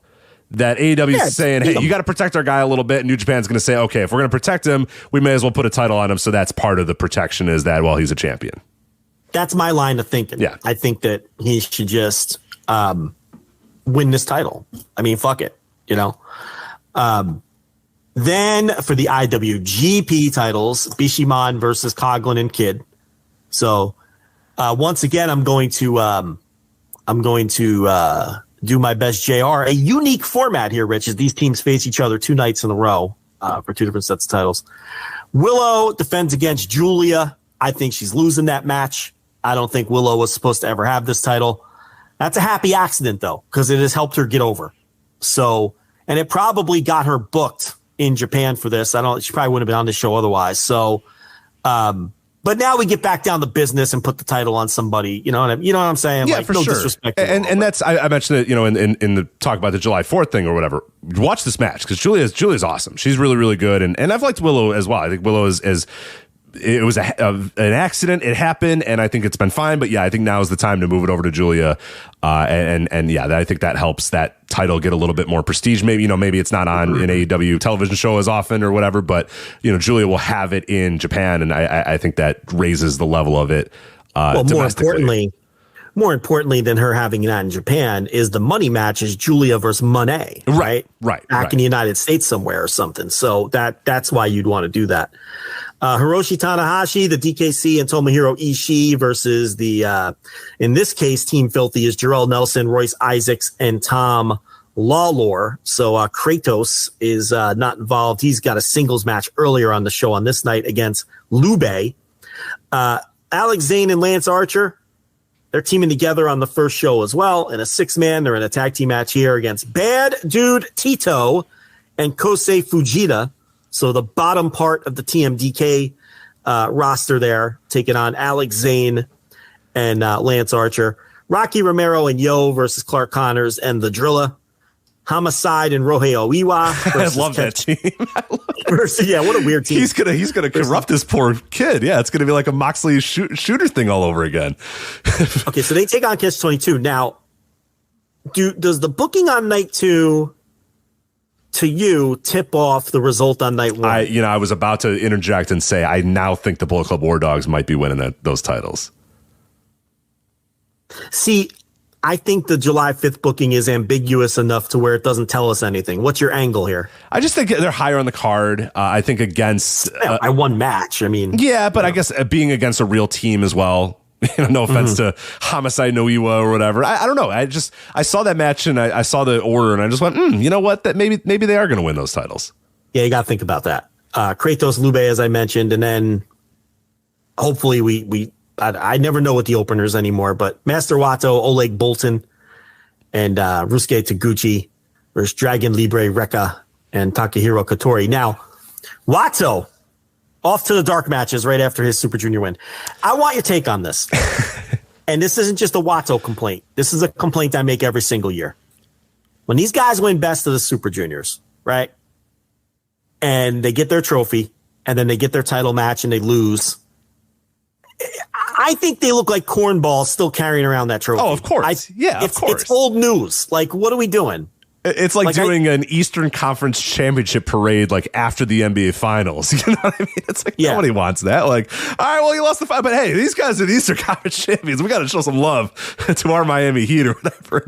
What's that trophy? Is that the Walter J. O'Brien, or is that the main one? Which one is the what do they call it? The Larry O'Brien is the Larry O'Brien. That's the main trophy. Yeah, they've renamed I forget what the Eastern Conference. Probably the fucking Red R back or some shit. And they got weird names now. I forget what they all are. But yeah, nobody cares. They win it, and then they're like, oh yeah, pretty cool. Oh, it's the Larry Bird. It's the Larry Bird trophy now. Oh, I remember that now. So like, then the guys have it, and it's like, yeah, all right, whatever. But like, yeah, this would be like then the Miami Heat lose the NBA Finals. And then, like, the next year, carry around the Larry Bird trophy all over the place. Yeah. Or have a parade, like, in July. Like, all right, you're Miami Heat. You're Eastern Conference champion, Miami Heat. It's just like, that would be dorky. It'd be really, really dorky. Hiromu used to do that, too. Like, he'd carry around the fucking trophy for months on end. I think it makes you look like a dork. Yeah. Like, we're done with that. That's over. Like, we saw you win. That's great. You got your title shot. Put it on your mantle, but it's over. We don't need to see it anymore. Yeah, we already did the title match. You either won or lost, and that was that. And why are we still? Wato is going to come to the ring for this dark match with this dopey trophy that he won 3 months ago. Right. Like, and lost in his opportunity for it. So. It's a reminder that you didn't win the title more than anything else. It's like, oh yeah, like you lost. It drives me nuts every year that they keep carrying that thing around. I don't know. It bothers me. Joe, what do you think about this? Breaking news as we're going on to the show here. New Japan Global Twitter announces that Shota Umino, Ren Narita, and Yota Tsuji are now being known as the Three Musketeers. The new Three Musketeers. That's a bold move, Cotton. The last Three Musketeers were Hiroshi Tanahashi, Shinsuke Nakamura, and Katsuyori Shibata, and now they're putting it on Ren Narita, Yota Tsuji, and Shota Umino. So a few questions before that, and the three before that, of course, were Muto, Hashimoto, and Chono. Yeah. Who are these men again? Let me hear this. Shota Umino, Ren Narita, and Yota Tsuji. I mean, joking aside, that's a massive stamp of approval on all three men. They're telling you these are guys. Just want to break in. Bob Cousy titles or the championship is what you win if that's the Western one, right? No, that's the Eastern. If you win the most valuable player in the Eastern Conference Finals wins the Larry Bird trophy. But the Bob Cousy trophy is if your team wins the Eastern Conference, and if your team wins the Western Conference, it is the Oscar Robertson trophy. So there you go. who's the MVP for the Western Conference?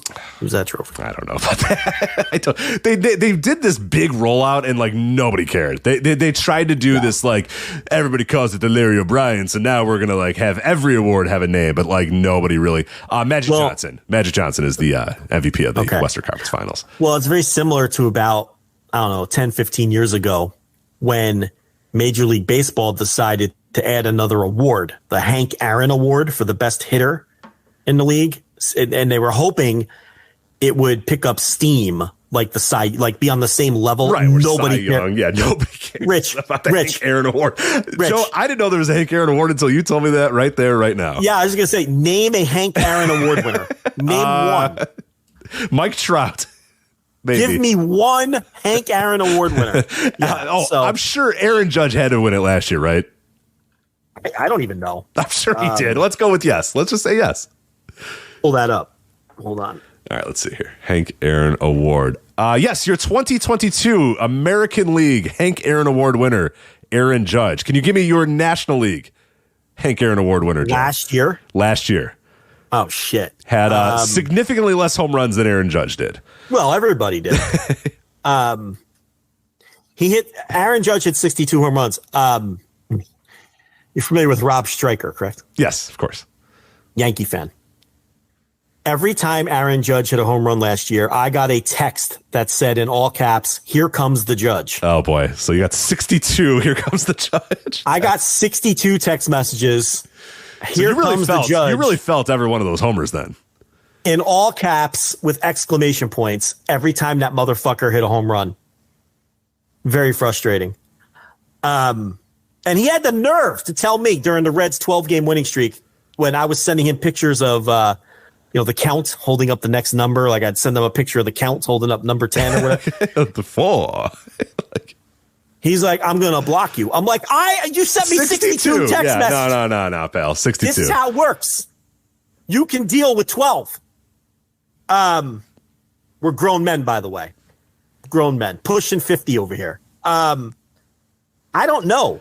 I don't know who would have won the National two-time winner of this award, Paul Goldschmidt of your St. Louis Cardinals was your. Okay, all right, fair enough. I'm not going to break down the Hank Aaron Award because who gives a shit? Yeah, Alex Rodriguez, your all-time leader with 4 Hank Aaron Awards. So great. Put it on his Hall of Fame plaque when they eventually vote him in. Well, if. All right, great. All right, so what the hell were we talking about? The Three Musketeers. Three Musketeers. Three Musketeers. Yeah, it's a big stamp of approval. I mean, and that's a lot of pressure too. So, we'll see. And they're not. They're not going to be a unit or anything. It's just these are the 3 guys. Just like the other guys were never like, necessarily. Oftentimes they were enemies, like mortal enemies. Past Three Musketeers. This is just. I don't know. I think you kind of have to let the fans organically do something like that. Maybe I don't. We'll see. It's a lot of pressure. It is. The pressure is that's the thing that gets me is like now it's literally like the ball's in your court, guys. Like we just declared you guys like the next level. Like these guys can't fail. You know what I mean? They can't They can't stumble, and they could, they obviously can, because Shibata, it largely did stumble when after being declared part of that, and would end up coming back or whatnot. But like that's still that takes on just such a big, heavy connotation that it's like shit, man. It's a big deal. And one of the other notes that I had is Yuya Uemura, Three Musketeers. Yes. He not 4. Not included. No, yeah, that's not how it works, Rich. There's 3. There's 3 Musketeers. Not included, even though everybody kind of thought he was the guy. This guy actually leave New Japan or no? Is that still? Are we? Is that still a joke? I am told he did not. Okay. I am told that he has told promoters who have asked that he's eventually going back. Okay, and that when? he's moved his excursion to the East Coast. I think. He lives with Carl Fredericks. I don't know that for a fact. Oh, no. But they have tweeted together. Oh, no. Maybe they just live close by to each other. I don't know. I probably shouldn't say. But why? Maybe Yuya Uemura can get on the 1 and 2s and do a little DJing. Yeah. Right? Oh, for sure, It's a good skill to fall back on. Some backup for Damon Kemp the next time he interrupts the performance. That's right. But yeah, my man's been he's been doing his excursion for like 2.5 years now. Like I think he's ready, right? Yeah, I don't know. I mean, look, I can only tell you what he tells people. Right, it's weird. And he tells people that he likes to fuck around on Twitter and that he's going back. That's what he tells people. Okay, that's all I know, what he tells people. So, I don't know. Maybe he's not going back. It's just interesting that, because everybody kind of pegged him as like, once that guy's back, he's going to be a dude. But now, they've declared that he's not a dude. You know, and whether you're not, whether you're a Three Musketeer or not, you could still be a dude. But like, they're basically saying that these are 3 stars of the next generation type thing. So, I don't know. Him not being included in that is strange to me. I mean, he should go back. He's not going anywhere here.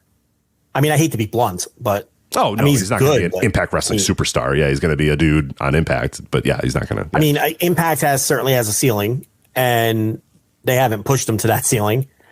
And let's say he were to get into NXT, they're not doing anything with him ever. So look at the precedent with other Japanese wrestlers. I mean, we can, we could run them down all day. So. I mean, I know everybody hits that pillow thinking they're going to be a big time superstar, but let's be realistic. He should go back. So there you go. That's the official declaration there of the new Musketeers: Ren Narita, Yota Tsuji, Shota Umino. So, all right, we'll see what happens with that. It's bold. That's a bold move there. But that is the 2 New Japan Strong shows again, July 4th and July 5th. Both from Cork and Hall. I don't know if they're both available. I don't know if they're. Don't ask me to explain New Japan World to you anymore. It used to be I paid them money and then I got all the shows, but now sometimes I got to pay them money to get other shows. I don't know. I think it's one of those pay-per-views that you got to buy separately. Oh, is it really? This is not New Japan World? I think it is. Don't quote me, but I'm pretty sure you have to pay extra. We all knew that was a slippery slope. Okay, we said it at the time. People were like, "Oh no, they're just doing it one time." No, they're not. They're doing it to see. Okay, can we charge these people? Okay, they bought it anyway. Yeah, just fucking charge them now. So, by the way, we should mention this. The Dragongate service, they don't have that stupid thing anymore where the shows disappear in a week. No. Jay said that he got it to a year now, so things are going to stay up there for a year, which is cool. So, a massive improvement. So. Because that was preventing people from subscribing because they're like, well, I don't know if I can watch in a week. I'm busy. So I'm not going to spend money on this. And then the shows aren't there anymore. Now you don't have to worry about that. The shows are there. Mm-hmm. And if you can't watch them in a year, then nobody's that busy. Yeah, if you can't watch it in a year, then forget it. Like, you're probably not watching it. But yeah, it would be this thing where, like, I would forget a show would happen, and I go, oh, shoot, I got to go watch that.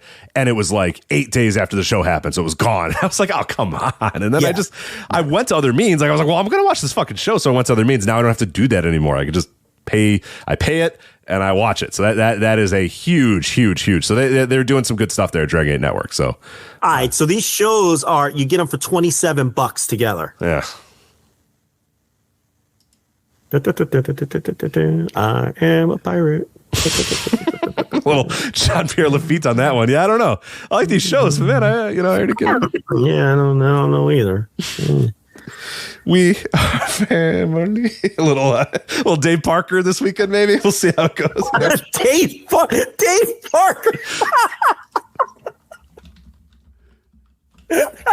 Who's your go-to? I mean, I guess there's several other go-to Pittsburgh Pirates.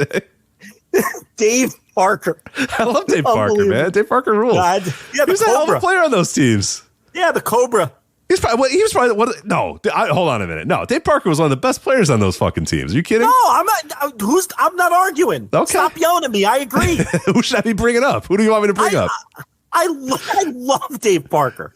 He got traded to the Reds when I loved Dave Parker as a kid. I just thought it's funny, Dave Parker. Little Omar Moreno. It's another great one. Yeah. John Candelaria. Absolutely. Yeah. There's a lot of different ways you can go.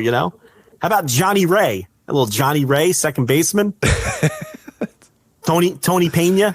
Now it's just let's name some guys. Yeah, Bert Blyleven, I believe, was on one of those, right? It was on the late ones, I believe, which is pretty awesome. We're naming early 80s Pittsburgh Pirates. You know, right, it's the third hour. It's getting pretty. How about Bill Madlock? I like Bill. Yeah, good little Bill Madlock. Yeah. Yeah, but he was a coward. Like that one year. I forget. I don't know about this. Tell me all about Bill Madlock being a coward. Yeah, Bill Madlock. That one year, I forget who he was going down to the wire with the batting title, but it got to the point where he knew if he sat out the last series, right. Yes. the other guy would have to go like 10 for 12 or something to pass him. And he got quote unquote sick. He got sick like Adam Cole, and he like sat out and bullshitted his way to a batting title. He's not the only guy though. A lot of people have done that in history. Yeah, a lot of guys have done that. It's some bullshit, but a lot of guys have done that. So yeah, we're just remembering some early 80s pirates for no reason whatsoever. For no reason whatsoever. Yeah. Remembering some pirates. They had really good uniforms then. They would mix and match the yellow and the black. The yellow hats. The yellow helmets. It wasn't even the hats, the helmets were that certain color of yellow, man.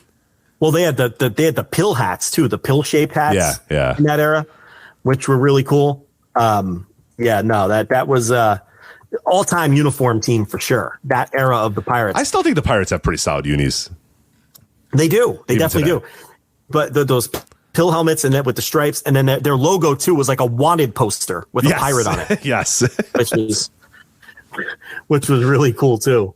So Dale Berra, there's another pirate. Son of Yogi Berra. Yeah. He was a big cokehead. He was part of the a lot of the men we mentioned were enjoyed in that era, they enjoyed the nose candy. Especially that team. That team really enjoyed. Yeah, everybody did, but that team really enjoyed. Maybe not Mets level enjoyed, but they certainly got down. I'll say that. Do you remember Kent Tekulve? The submariner? Of course. I had a lot of cards of his. I don't know why, and I never knew how to pronounce his name until because I had these cards when I was in like the mid-90s. How was I going to figure out how to pronounce this dude's name? Because it's hard. There's a lot of letters and they don't make sense, and they're all kind of just. So I had a bunch of his cards as a kid, and then later it was very, very later in life when I actually figured out how to pronounce it. And then so you struggled to pronounce a name, huh? That's surprising. Unbelievable. Yeah. Yeah, he always had the glasses, like with the tinted out glasses, the big wad of chew. Oh yeah, and he was a submariner, and he was a relief pitcher. Yeah, I love when guys wore framed glasses, like the normal, off the shelf framed glasses in a sporting event. Where now guys have all the very particular. If you do have to wear glasses, you have very particular ones, and they're strapped. This guy just threw on like a pair of glasses he got from Four Eyes and went out there and pitched. It's the best, Yeah, he pitched forever too. He had to have at least a 20-year career. Kent Tekulve. I mean, those submariners. I guess less stress on the arm, but not everybody could throw those kind of pitches. But he played for the Phillies in the shout out Ian Riccobone. He played for the Phillies in the late 80s, Kent Tekulve. But he was a Pirate during those late 70s We Are Family Pirates teams. Mm-hmm. Yeah, fun teams. Absolutely, partied a bit. Enjoyed the nose candy. Hey, but they won a World Series. You enjoy the nose candy all you want. Some of the other men on the team enjoyed some other recreational drugs as well, but that's fine. Hey, 1979 World Series champions. Yeah, you can do whatever you want. Every man we just named here, I believe. I mean, or the vast majority of them. We're on that team, yeah. Willie Stargell, we did not mention the legend of the Pittsburgh Pirates. We didn't mention the best player on the team. Of course not. Why would we do that? No. Why would we mention the Hall of Famer on the team? We went to Dave Parker. Yeah, that's right. Dave rocked. He rocked. I'm not going to. The Cobra was great. I'm not going to apologize for that. His nickname was the fucking Cobra. Parker was probably the best player on the championship team because Stargell was a little older by then. Yeah. So. I think he won an MVP, right? Either that year or the year after, or something like that. I forget. He's definitely won an MVP. I know that. Parker probably won it in '79, the year they won the World Series. No, I think he won it in '78 or '79. I can't remember. But he was the best player on those teams. Stargell was an aging player. Right. He was the heart and soul of the team, but Parker was Willie Stargell played with like Roberto Clemente and shit. He was there forever. He was an older guy by then. Parker, if he didn't have all those injuries, would have been a Hall of Famer. But injuries completely, I don't want to say completely derailed his career, but injuries ensured he was a good player and not a great player. Is a good career and not a great career is what I should say.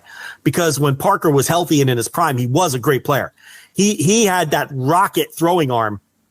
There's YouTube videos out there that throw he makes in the All-Star game. I mean, the guy just had a fucking cannon. Rocked. Absolute fucking cannon. So did you know 1985 Dave Parker, Cincinnati Red, runner-up for MVP that year? No, I said that. He got traded to the Reds, and he had that 3-year one with the Reds when I was a little kid in my formative Eric Davis years. Like, I love Dave Parker. Willie McGee was your MVP that year, but when you hit 353 and have 216 hits, that's fine. 56 stolen bases, that'll work. Vince Coleman, though, not the leader in the Cardinals in steals. Vince Coleman had a cool 110 steals that year, so it didn't quite. Yeah. God damn. Could you imagine? I never, I was obviously not alive. Well, no, I wasn't alive for that. I can't even fathom a guy stealing 110 bases. Like what that even looks like, They just run as soon as they get on base. Chris Welsh, who was a pitcher with the Reds, who's now a broadcaster, he said one time Vince Coleman was on first base and he threw over to first base 19 times to try to stop Vince Coleman. Because he's doing it. And then Coleman stole the base. Right, of course he did. He threw over 19 times and Vince Coleman then stole the base on the time he didn't throw over. So that's how the game was. It was artificial turf. So, that helped. They give you a little extra step. That might be coming back. Teams are running a lot. They're running a little bit. Yeah, I don't know if we're getting 110 steals ever again, but teams are running a little bit. I like that. You're not going to get a guy with 110 steals, but you're going to get teams with 4 times as many steals as they had. Steals need to come back. They rock. Yeah, they are back, and it's fun. It's action, and it's exciting. Stolen base attempts are exciting, if nothing else. And if you can do them at a high percentage, they're actually worthwhile too. It's like it's got to be like 78% or better to add value or something like that. Which is why in the Moneyball era, teams stopped running because they felt like, no, we're just going to wait around, get on base, and then try to hit home runs. But now with the bigger bases and the inability to throw over, right, you can increase that percentage chance of it. That's right. Giving you a new base. So or moving up the base. So you got to do it. Yeah. So it's worth the risk. So, but I don't know if we'll ever see, like Ricky Henderson and Vince Coleman and people like that who were stealing, in the triple digits. I mean, that's just, Tim Raines might have hit 100. I don't know if he ever hit 100. I think he did. Yeah, I think he did in 1 year, but Eric Davis stole 80 1 year. Another man that enjoyed the candy in the 80s. Raines? Oh yeah. Yeah. Rock Raines? Yeah. What kind of rock? What kind of rock, Tim? What kind of rock we talking, bud? Eric Davis and Darryl Strawberry, growing up in LA, they were, into some nefarious things. They did. So yeah, they were into it. It's the times. Whatever. You know what? It was the times. Do some drugs. Why not? Well, there's a lot of reasons why not, but a multitude of reasons why not. But hey, you know what? All right, before we depart here this week, AEW Fight Forever video game has been released. Joe, what is your current console? What consoles do you have? I know the boys got a Switch. I forget if you ever upgraded to a PS4 or a PS5, or are you still rocking the PS3 or whatever the hell you have? No new PlayStations. There's a Switch in the household though. There's a Switch. Okay. Your gaming PC, I guess, is not up to snuff these days. You're a little out of the park, but that's not quite the same thing. No. Text based. You're gonna you might need a little bit more than what you graphics card. Yeah, you might need a graphics card, maybe a cooling fan or two. But the Fight Forever came out. This week we have a written review up at voicesofwrestling.com from Alex Wendland. We also have a video review up on our YouTube channel as well. Thus far, the reviews are mixed. The Metacritic score for the PS5 version currently sits at 63. The PC version sits at 68. Reviews are obviously still coming in from other platforms. I've played it. I played it for a few hours. I got a review copy from the company THQ, not the company AEW, the company that makes the video game. People say, Tony Khan's sending people free stuff now. No, the company that made the game sent us some review copies. Played it for a little bit. I like it. I think it's pretty damn solid. I could see why it's getting the ratings it's getting. It doesn't feel as modern as a lot of modern wrestling games. It doesn't feel as modern as a lot of modern video games, but as we said in our review, if you were a fan of No Mercy and Revenge and World Tour and WrestleMania 2000, it's that updated. And it's kind of bare bones. But if that was the style of game that you liked and you like playing with, characters and wrestlers that haven't been in wrestling video games for quite a while, and some guys that have never been in wrestling video games. It's a hell of a lot of fun. So I've enjoyed it so far. I think it's a pretty damn good game, but I can definitely also see the reviews and why they're so bad, because they're not. It's not a deep game, and it is missing some key features that a lot of the modern WWE 2K games and a lot of modern video games these days don't have. But I don't know. Are you planning on playing it at all or catching up? I know you got into Fire Pro a little bit. Or a lot of it, I guess, but I don't know if you're still, planning on trying out this game at any point. Probably not. The reviews are bad. I don't pay attention. The reviews aren't good. Yeah, they're not great. Yeah, so far when the first batch that came in, people were like, "Yeah, this is okay." But then, as I predicted, as more and more people outside of like wrestling fans, I think, like the game, it's going to do better with wrestling. Yeah, wrestling fans are like, all right, I get this, but a lot of your people from other websites, your main video game reviewers are playing it and just kind of like, yeah, I don't know, it feels like an old game. It doesn't have that many features. It kind of, I don't understand. It's good for people that love the N64 wrestling games, but like, what does it have for modern fans? And that was one of my concerns when I saw the game initially developed. Is this is a game that's for us. It's like a lot of things with AEW. It's for us. It's for a very, very, very particular demographic. But I can definitely see how your Gen Pop video game players or your Gen Pop wrestling fans are just going to be like, I don't get it. Or anybody under 30 is probably like, I don't know, what the hell's the big deal with this game? Because they didn't grow up on the N64, wrestling games, or WWE versus the World was on PS1 or whatever. But if you didn't play those, you're probably just like, I don't know, I don't really understand why I'm supposed to like this game. Because it's weird in the sense that if you know what it is, you're fine and you like it. But for people that are used to the WWE 2K games, it is very different in that sense. So, yeah, I don't know. I probably will not play it, but I wasn't aware I was getting bad reviews. But, after all this time. The Switch version, Joe, right now has a 47 on Metacritic. So I'm guessing that's not out of 50. That is not out of 50. No, that is out of 100. It's got a big old red. So maybe don't get it for the boy just yet. Doesn't Switch have a rep where if it's not a Nintendo game, it's kind of you should probably get it on a different system? Yeah, usually. Yeah. They tend to like, especially games that are on the big systems. Like if it's a game that's on PS5 and it moves to Switch, just assume it's going to suck on Switch. Right. Because Switch is just not that powerful. It's an older system. It's fun as hell. Like I love my Switch. I'm sure the boy loves it too. It's like it's portable. The games that are on it are great if they're the games that are for the Switch. But yeah, if the game is available on a PS5 or an Xbox One or whatever, play it on those. Or an Xbox Series X, I should say, not Xbox One. If it's available on those, play it on those. Because usually when it gets ported to Switch, or if you got a PC, play it there. Usually when it gets ported to Switch, it has a lot of slowdowns. It's not quite there. Yeah, I played one of the NBA 2K games on a Switch, and it was just like, holy shit, this is terrible. So, it's not made for that. Go play Zelda. Go play your Mario. Go play that sort of stuff. Don't need to move that over to Switch. All he does is play that dopey Minecraft. I can't get him off of it. So he's playing Minecraft on Switch then. Okay, all right. Yeah, terrible game. A lot of other games out there for him. I don't understand it. I'm totally. Wasn't he playing Minecraft on something else already? Yeah, on like his tablet. He had a tablet. What the hell was he need to Switch for? Yeah, that's what I said. I brought him to the store one day to get some new games, and he wanted Minecraft. I'm like, but you already play Minecraft on your tablet, and he wanted it, and I was like, all right, whatever, I'll get you the fucking game. He doesn't take it out of the machine. He just plays fucking Minecraft all day. Wow. All right. He's like, oh, look at the new house I built. I'm like, all right, but who fucking cares? What are we doing here? Like, what's the wow? Like, what's the point? Like.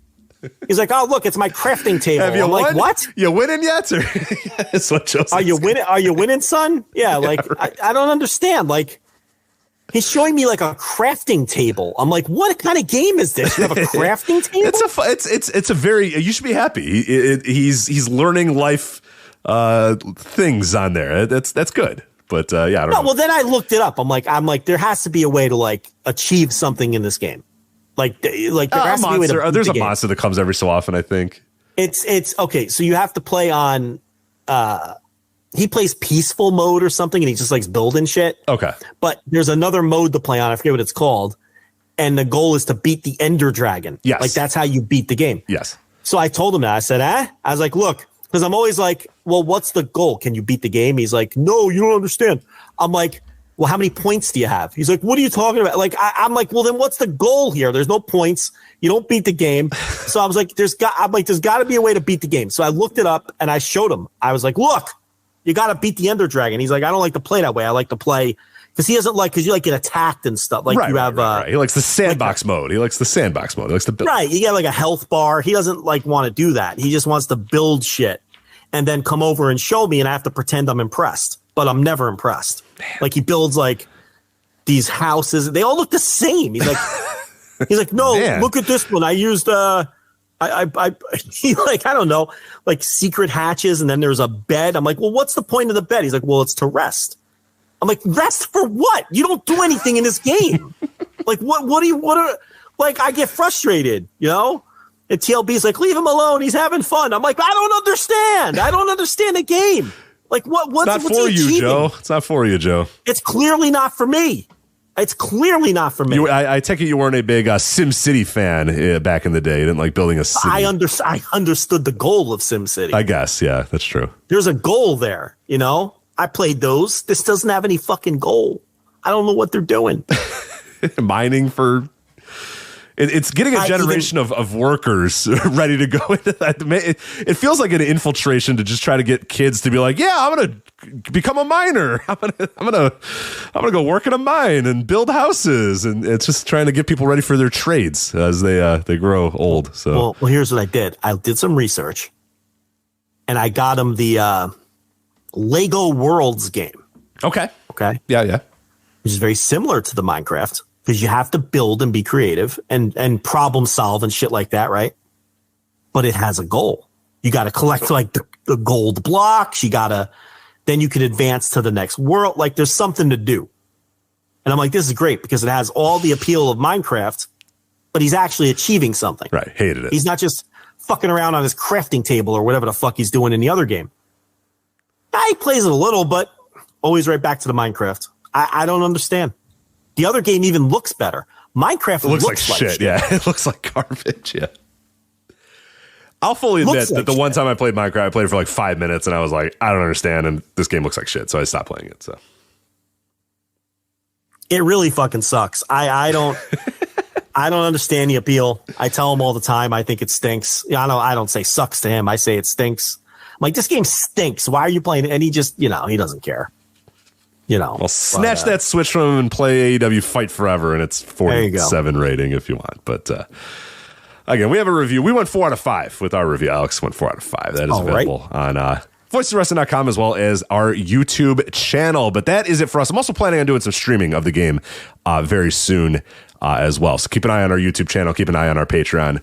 And hopefully you'll be able to see it in action a little bit. I'll hopefully playing it sometime in the next week or so. This weekend should be pretty open. So get on there, stream a little bit, talk about the game, play a little few people. So that is it for us here on the Flagship. Again, voicesofwrestling.com for previews, reviews, and columns, including all the Kobe World coverage. We'll also probably have some coverage of the New Japan Strong Independence Day weekend. Inspire A.D., make sure you follow them.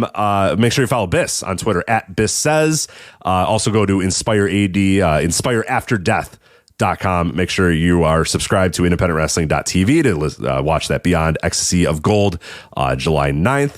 And voicesofwrestling.com, voicesofwrestling.com/Discord. I mentioned our YouTube channel, voicesofwrestling.com on YouTube. Go find us there. And subscribe to us on your podcast app of choice, Voices of Wrestling Podcast Network, as well as individual show feeds as well. The Flagship, any other show on our network, you can listen to the individual show feed or the network. We recommend subscribing to all of them. Subscribe to every one of the shows as well as the network, and make sure you download every single show and then rate every single show 5 stars. That's what you should do. We would appreciate that very much. And of course, we didn't plug it here. FlagshipPatreon.com, patreon.com/voicesofwrestling, voicesofwrestling.com/Patreon. A Forbidden Door Instant Reaction Live, our complete coverage of Forbidden Door. If you wondered, hey, they didn't talk about Forbidden Door on the show. We did it for 2 hours on Sunday. Forbidden Door there. Match of the week this week. We got a new Fired Up with the Nurse that just dropped. You got a Thursday Dynamite review. I got a Mountain Dew review coming up. A ton of stuff available over there at flagshippatreon.com and patreon.com/voices of wrestling. So that is it for us. That is Joe. I am Rich. We will talk to you next time on the Flagship Podcast. Take care. Hey everybody, my name is Jesse Collins, and I want to tell you all about my show, the Gentleman's Wrestling Podcast, here on the Voices of Wrestling Podcast Network. On the Gentleman's Wrestling Podcast, we do a thorough analysis on the biggest issues and trends within the pro wrestling industry. We talk a lot about pro wrestling media, we talk a lot about fan culture and wrestling's place within general pop culture, and we talk about the broader influences that are shaping the way we discuss and analyze the pro wrestling industry. We've had some of the brightest minds in the pro wrestling intelligentsia on the show, including WrestleNomics host Brandon Thurston, both Rich Craich and Joe Lanza from the Flagship Wrestling Podcast, Trevor Dame from the Through the Years podcast, and a whole lot more. This isn't a show for hot takes. It's not a show recapping the latest episode of television. This is a show focusing on the biggest topics in pro wrestling and doing a deep dive on the real stories behind the surface level analysis you might find elsewhere. The Gentleman's Wrestling Podcast is available wherever you get your podcasts, and we'd really appreciate it if you gave us a try. Thanks. Hello there, everybody. It's me, Garrett Kidney, the co-host of You've Got to Be Kidding Me on the Voices of Wrestling Podcasting Network. And I am Liam Jones, my full name, and I'm also a part of the Voices of Wrestling Podcasting Network as a co-host for You've Got to Be Kidding Me. We are a TNA history podcast that covers TNA 1 month at a time. We cover all the drama, all the matches, all the Vince Russo nonsense you could ever want in your life. Have you heard of TNA? I bet you have, but would it be funnier if two people made jokes over it the whole time? Probably. So if that sounds like fun to you, check it out on this very Voices of Wrestling Podcasting Network, and Liam will do bits and whatnot.